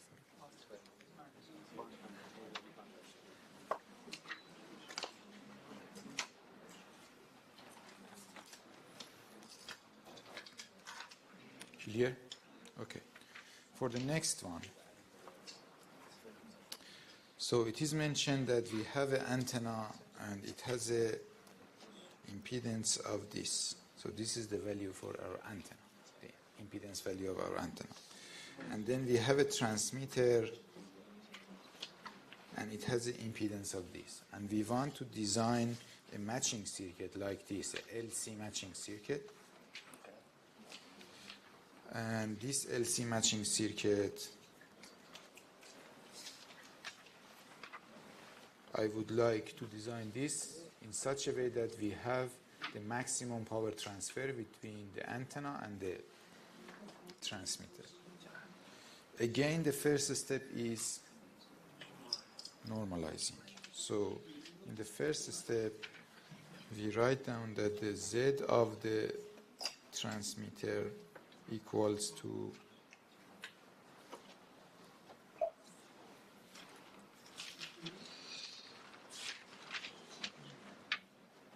150 plus J75, and then the Z of transmitter. So here I believe that normalizing, for example, to 75 ohm is easier because the numbers are more round. So And for normalizing, shouldn't we take the same number? the same number, and then at the end again you should denormalize with that one. So no difference. So I assume that our Z naught is 75 ohm. For example, we use a 75 ohm cable, coaxial cable, and then the ZT equals to 2 plus J1, and the same ZA equals to 1 plus J, this ZA, 1 plus J.2. Okay? So now what should we do? I should put this point on the Smith chart, and then this point on the Smith chart, and then move from here to true. True. Should move that T to the conjugate of Conjugate of that one, not to this one.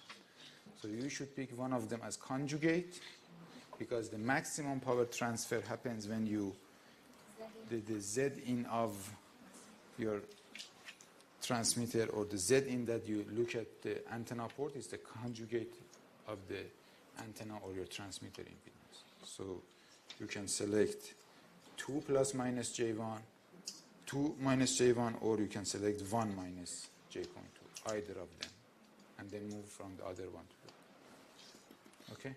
So why I didn't do that in the previous question? Why I didn't take the conjugate? Because it's 50 ohm. So 50 ohm conjugate is 50 ohm. Okay?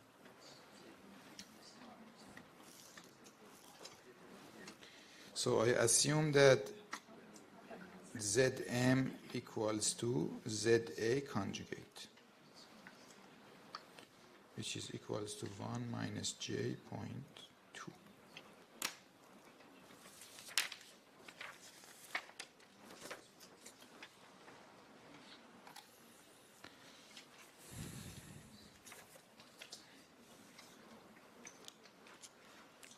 So, first of all, for the antenna, so I need to put a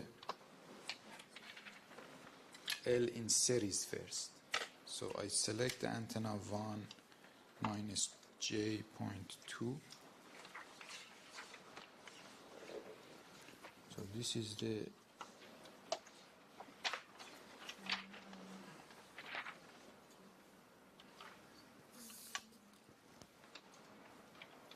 this is the circle 1, this is the circle minus 0.2, and this is your Z of A conjugate, or Z of N. Okay, so this is your first point. So, and your transmitter is 2 plus J1. So the circle 2, this is your circle 2, and this is your J1.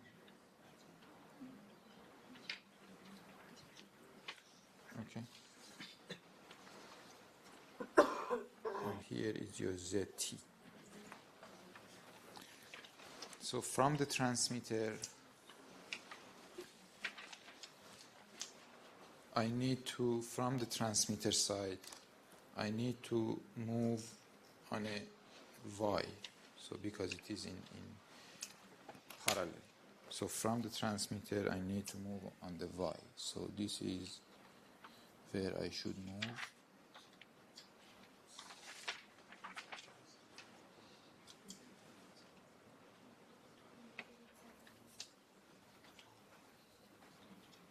Okay.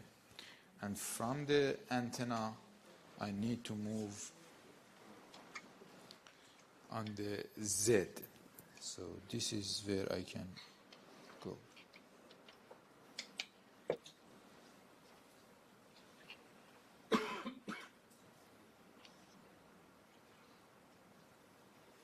So I can go either to this point or to this point. But for example, from the transmitter, again, from the transmitter, it says that we want to add a capacitor. So we should go down. So we have to move here as the point. For example, if I say that this point is A, this point is B, sorry, this point is T, this point is T, this point is B, and this point is A. So here is your B.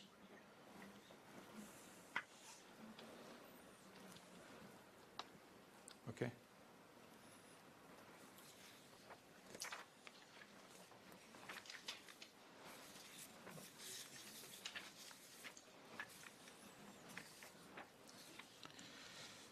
So if I found the Z of this, so the Z of E is actually the Z of B equals 2. Again, it is 1 minus, and then,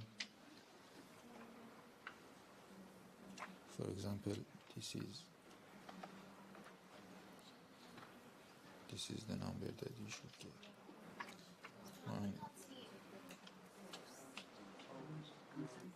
So this is the number that you should get around this one, minus J 1.22. This is what I found. Okay, and then so from the A we are going to B, and then I just write down the ZA again here. Was 1 minus J 0.2, and then from here you can see that your X of L equal to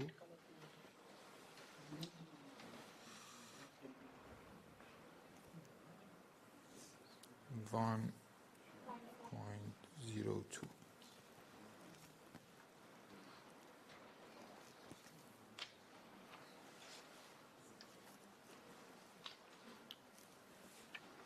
This number minus this. Okay, and then we look at the Y of B. So Y of B, again you should look into the Y. So this is the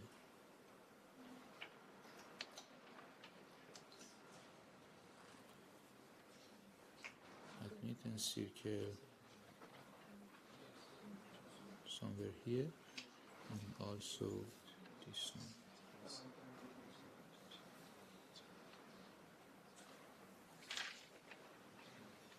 And you can pick these numbers. So Y of B equals to 0.4 plus J 0.49 or 0.5. And then from here we are moving to Y of T, which equals to here. So Y of T, you have to look at the, again, this circle and this one, which is 0.2. So Y of T again is 0.4 minus J 0.2. And then from here you can find that the B of C equals to 0.69 or 0.7.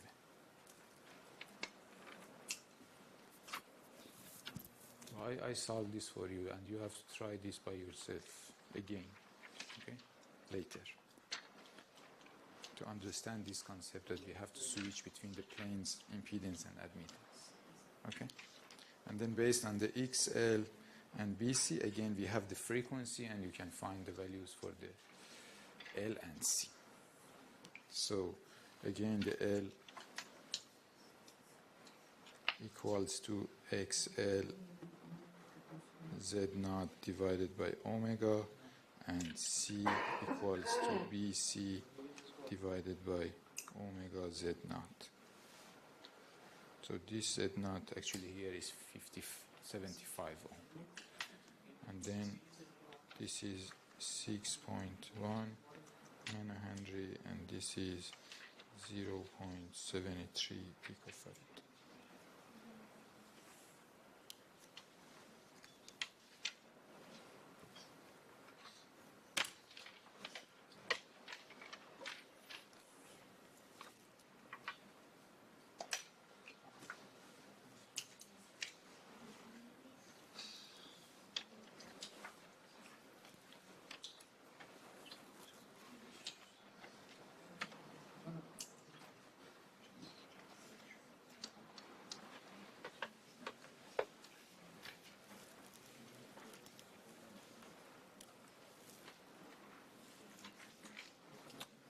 Any question? Clear? Okay. So if it is clear, then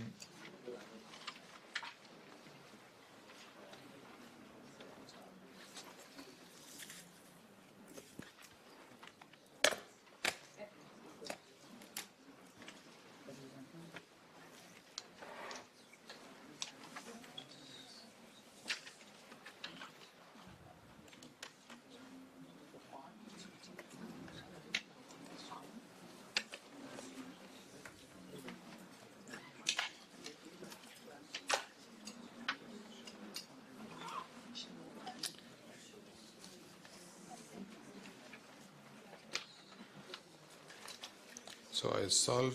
We have 5 questions here. I solve the questions for the LNA, and then the questions for the mixer I will solve next week, because I want to give you a brief on the oscillators that you will need for the next lab. Okay? So for the LNA, the first question is that what is the impedance looking into the base of the following bipolar transistor? I believe all of you know. At least if you didn't know, then you made a mistake in your assignment. So you know this, that the impedance that we see is the impedance of this one moving here multiplied by beta plus 1. Okay, so the Z in equals to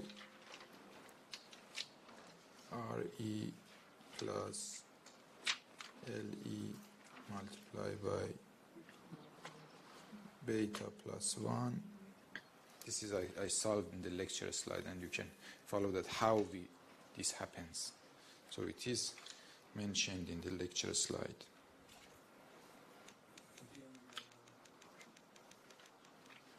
I'm not going to that again here. I mean, you write down the small signal model here, and then you by getting the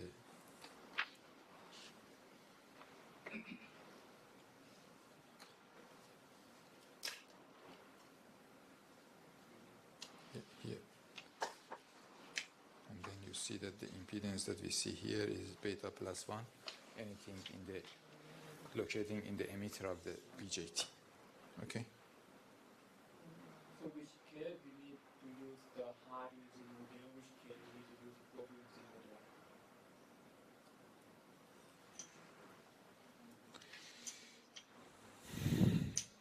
Good question, actually. So, as it is RF electronics, we should use always high frequency model. But in the exam, if we ask something like that, definitely we mention that, okay, it should be high frequency model or low frequency model. Okay.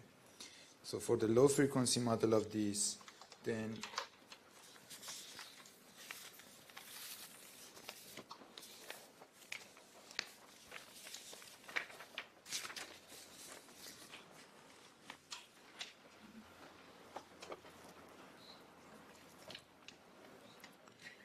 this one add to the R pi. Okay, so this is the input impedance. And for the high frequency model of this, actually this one is adding to R pi in parallel with C pi. Okay.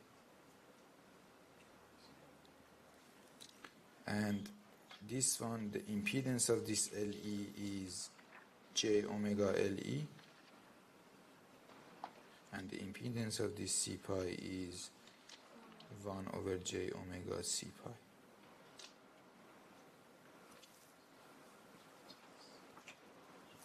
So the final, and if, for example, we assume that it has a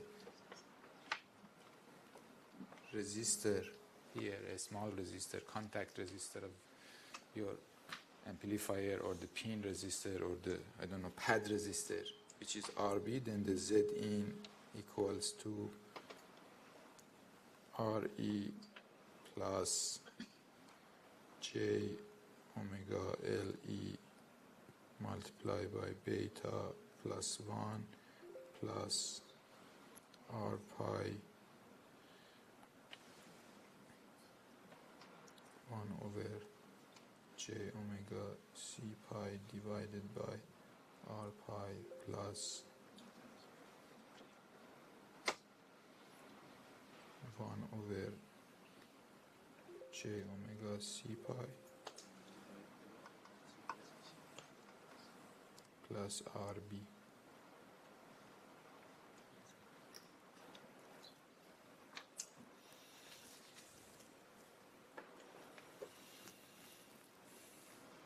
Clear? All of them are in series, and the r pi and c pi are in parallel.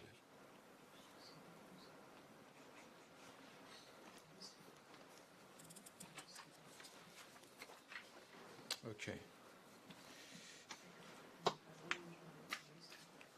So it's question number 2. It says that, again, find the impedance looking into the gate of a mass this time.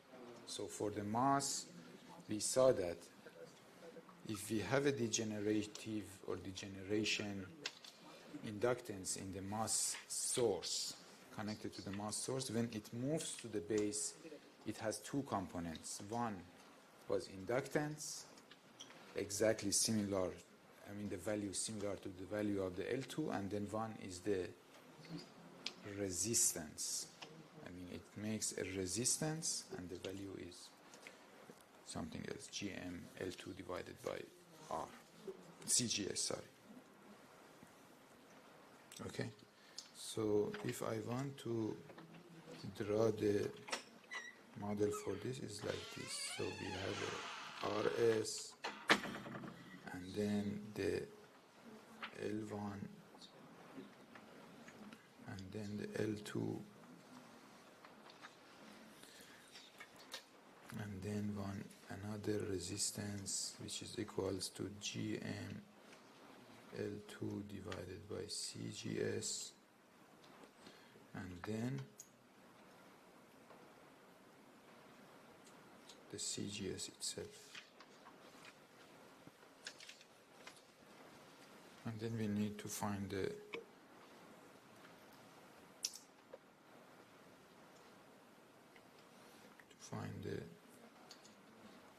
Z from here.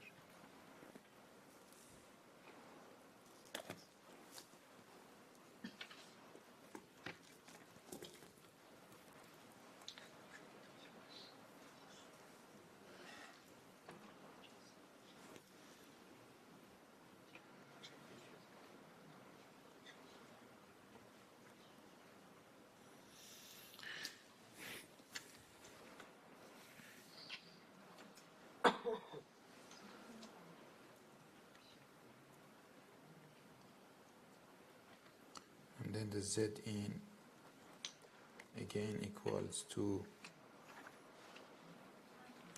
RS plus S L1 plus L2 plus GM L2 divided by CGS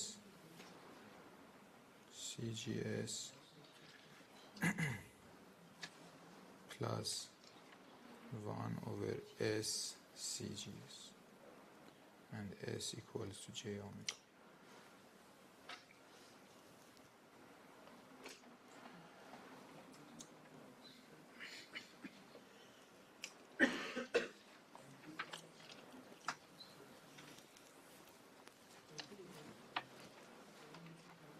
Okay, and then it says that what is the GM for this transistor?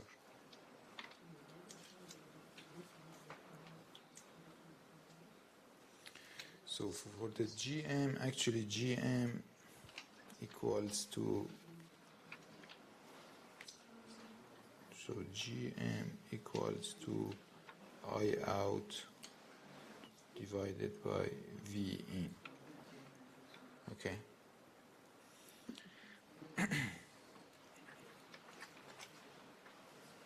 And V in is here.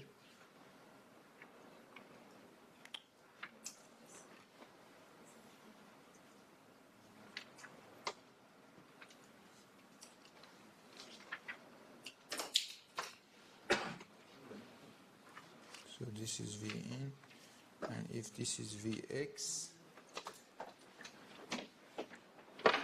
then we can say that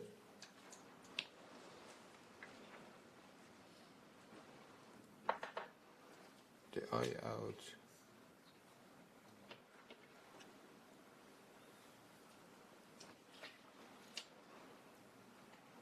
over Vx multiplied by Vx over V in. And this is actually Gm.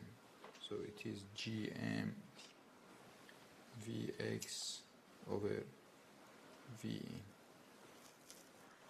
And Vx over V in is just a simple impedance divider. So Vx over V in is the impedance of this one divided by the total impedance multiplied by V in.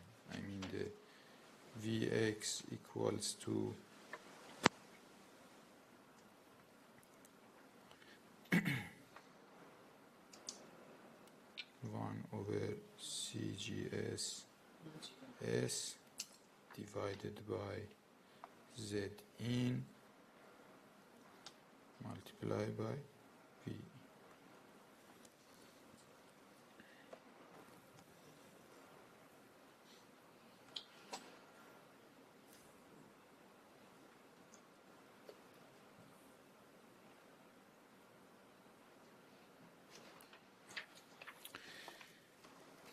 And then if we assume that the matching condition happens, I mean in the matching condition this RS and this one are equal. I mean in the matching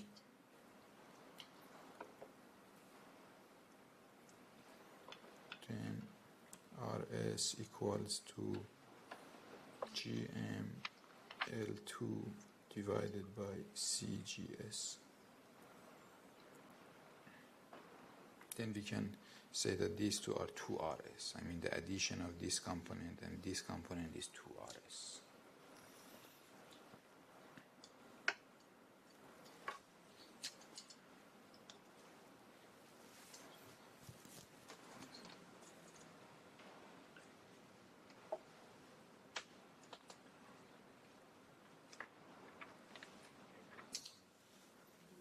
And then we can write down that the GM equals to GM multiplied by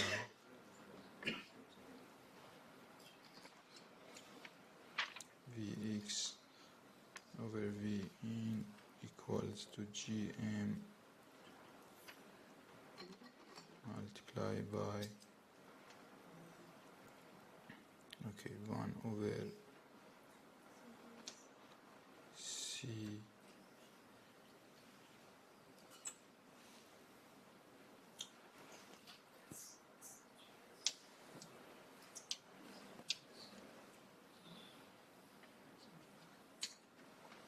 and another thing in the matching we know that the omega optimum also equals to 1 over a square root of L total multiplied by CGS. This is what we know. And this L total is L1 plus L2. Okay. So then we write down this as, if you simplify it, then it is 1 over omega optimum CGS 2RS and equals to Q in, because 1 over omega RC is Q and R actually is 2RS, C is CGS and omega is omega 1 over omega RC.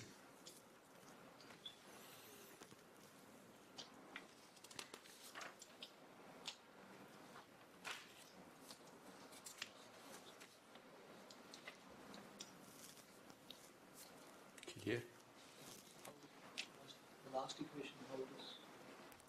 So the last equation, so you just need to replace this L1 plus L2 is LT. Okay? So this is LT. And then omega, and our omega is the omega optimum. Okay? So instead of this S, you should put J omega, and omega is omega optimum, because we said that the matching condition happens. So in the matching condition, this is what we have in the lecture. In the matching condition, the omega is this value. And then if you replace the omega here, then you reach this one.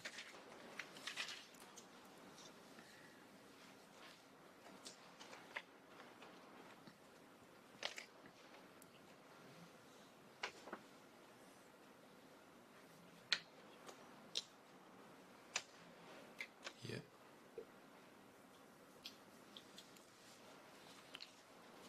So this one, and then those two are eliminating each other. I mean, as it is at resonant frequency. So your L and C eliminating each other. One of them is plus J, one of them is minus J, and they are equal, and then eliminate each other, and then it is only this value divided by 2RS. And RS is calculated from the GM L2 divided by something.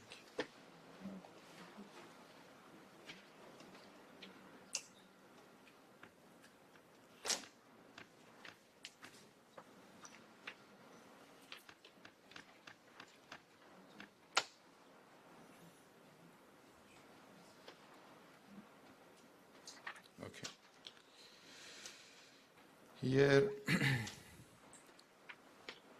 so it says that find the value for the L, find the value for the operation frequency if we have a L equals to 25 nanohenry.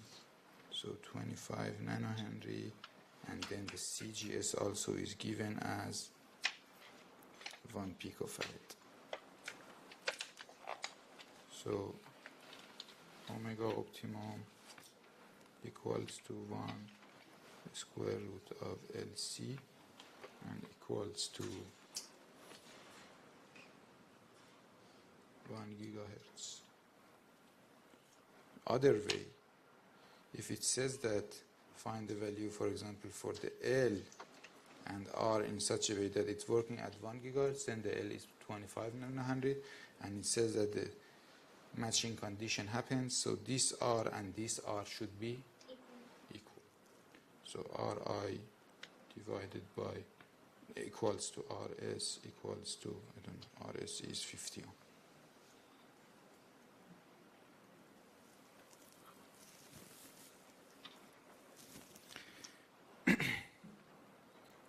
And then the quality factor. So quality factor of, so here we have a series R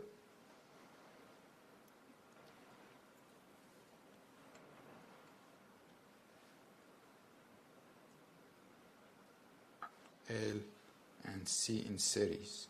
So we have R, L and C in series. What's the Q factor of R, L, C in series?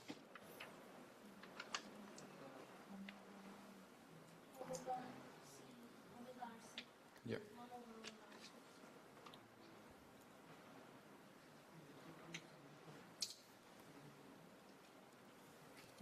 In series, this is the condition. So what's the value for the C? It is CGS. What's the value for the R?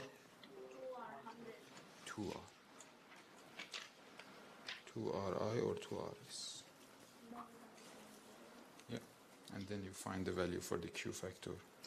And it is mentioned that it is 1.6.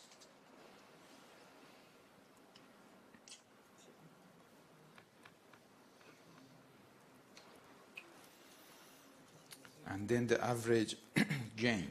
So the average gain, again, we find that V out divided by V in equals to GM Q in R of here. Actually, know that Gm equals to Gm Q in, and Gm is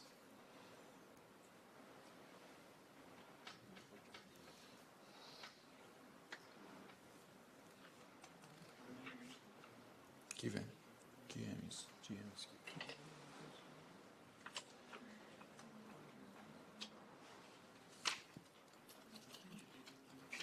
Sorry?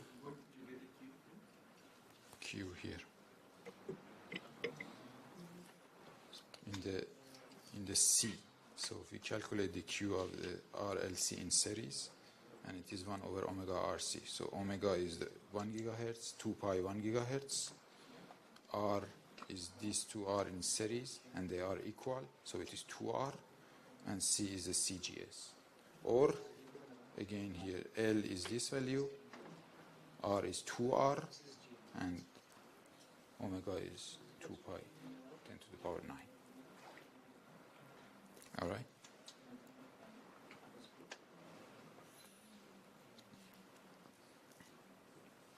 So here the AV equals to 3.2 and AV in dB equals to 10 dB. It is 20 log of that one because this is the voltage gain, and then it is 20 log of voltage gain. The AV in dB.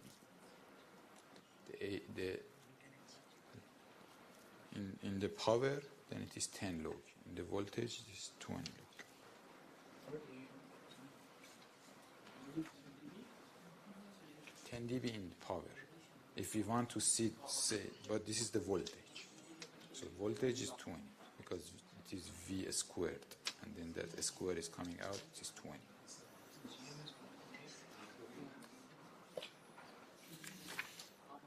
Okay? All right. So there are 2 more questions for the mixer. I will do this next session.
Sorry?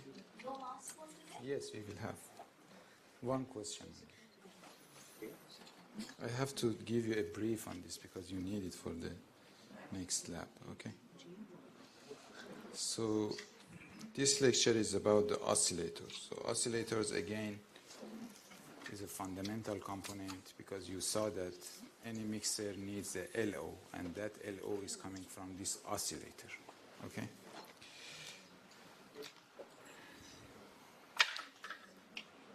I just review something from the maybe control engineering, and then I finish this here.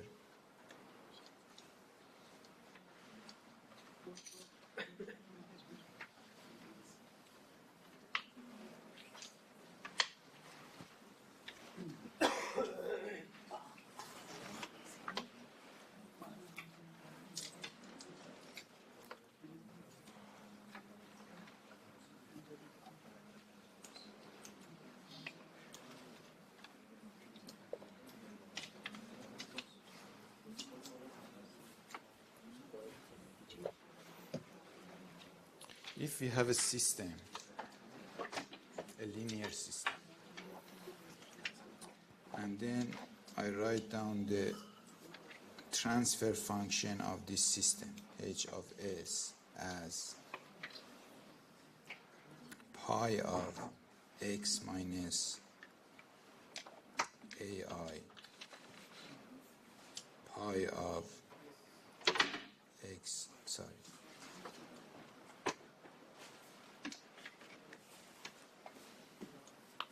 s minus bi. Then we call ai as the zeros for this control system and bi as the poles. And then if we draw the poles of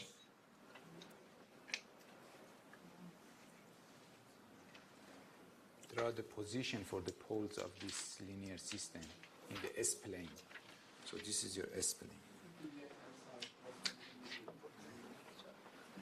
We will see. So in the S-plane, if we say that the S equals to sigma plus j omega, then this is your sigma and this is your j omega axis. Okay? So if we have a pole here, I mean from in this region, then we call this, I mean if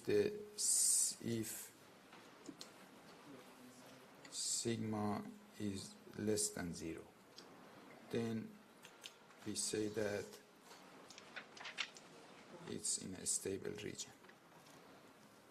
So in most of the control systems, we like that we put our poles here. Okay. So we call this stable.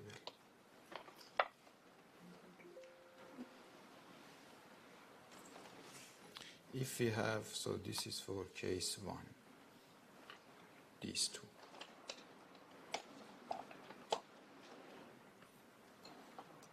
If we have our poles in this region, I mean here, we say that this is unstable.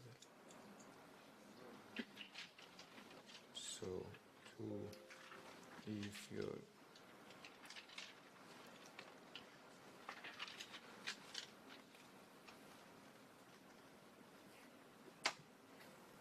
why it is stable or unstable? Because if you write down this and then get a Fourier inverse transform, so in the inverse transform, then this S minus B is going to be a e to the power sigma plus j omega. So if this sigma is negative, then it means decaying. So after a while, your system will be, I mean, based on the initial conditions that you have, then your system will reach and decaying to the 0. If this sigma is positive, it means that it is going to infinity by after a time. Okay? So, and if we have at this point So then if sigma equals to 0, then it means that the x of t equals to a e to the power j omega t, and we assume that we will have an oscillation, but we will not. Why? Why?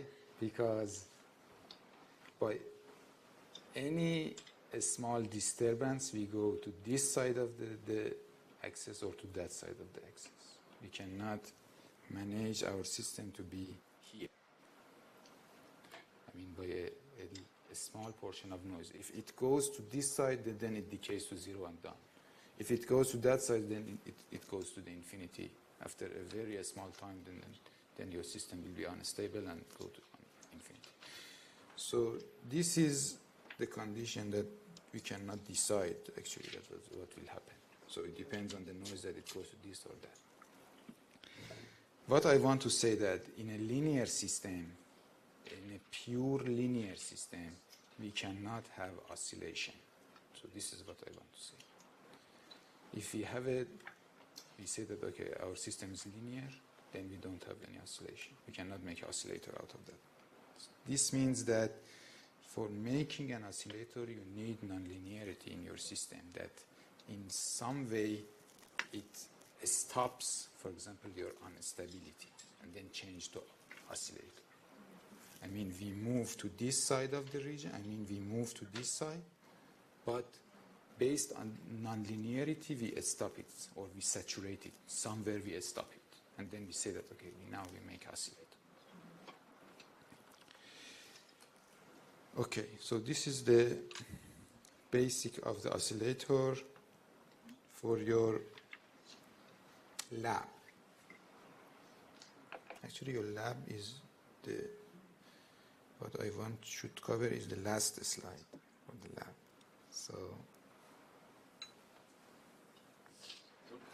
So this is the circuit that you want to play with in the lab. I mean, we have a amplifier or a NOT. For example, here is an inverter. So this could be an inverting amplifier or non-inverting amplifier. And then we get a feedback from the output to the input. And with this circuit, with the crystal and with these two capacitors, then we are going to make the frequency of the oscillation. So this is the idea. The theory about that is mentioned here. Okay, so I encourage you to read this document before going to the lab. Also, have a look at the few first slides that, okay, what is the criterion for the oscillation? What is the Barkhausen criterion that mentioned that in a feedback system, how we can make an oscillator. So this is what you need to do. Also in the lab, I'll come at the beginning and give you some brief on this to not get that much confused, and then I will continue this next week. We can have one question here in the Mars. You're not being able to log into the mask.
Okay, in the question, it is asked that which of the following structures does not give you a good isolation between the LO and the IF. I mean, we have LO in the output because of the structure that we use.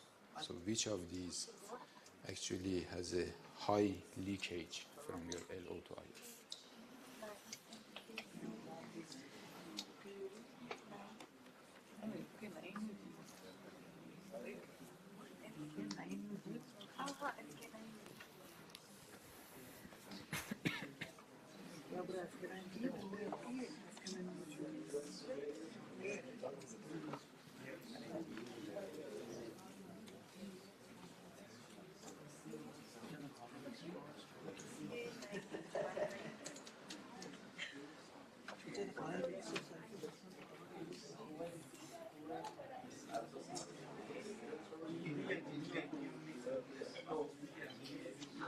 We can't actually get into the master because there is some issues with What's the problem?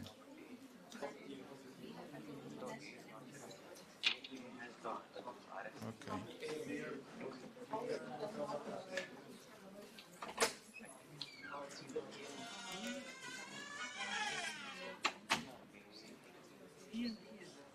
So what should you do? I don't know.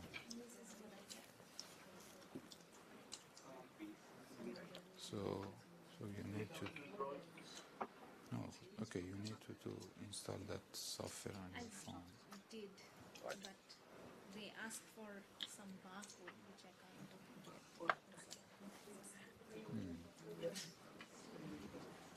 Okay.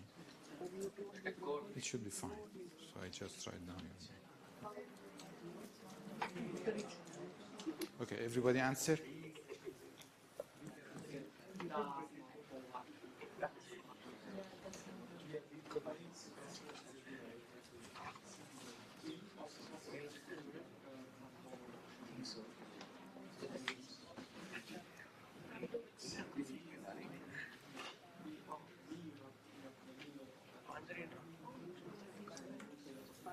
So, as you can see,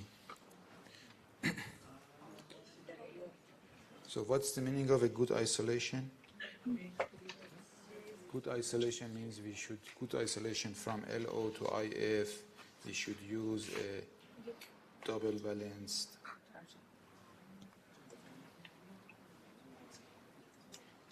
mixer. So only double balanced mixer has a good isolation between LO and IF. Why? Because it used two, and then the effect of those two switches, I mean the square wave, are going to be eliminated by each other.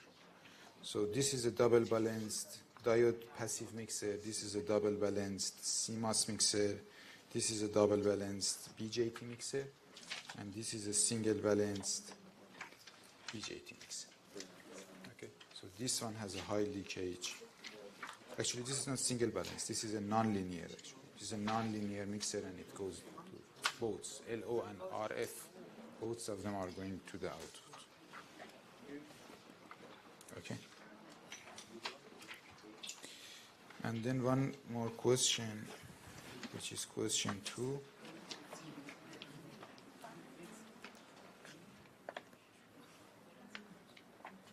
So it seems that some of you close your phones, so it does not come up very fast.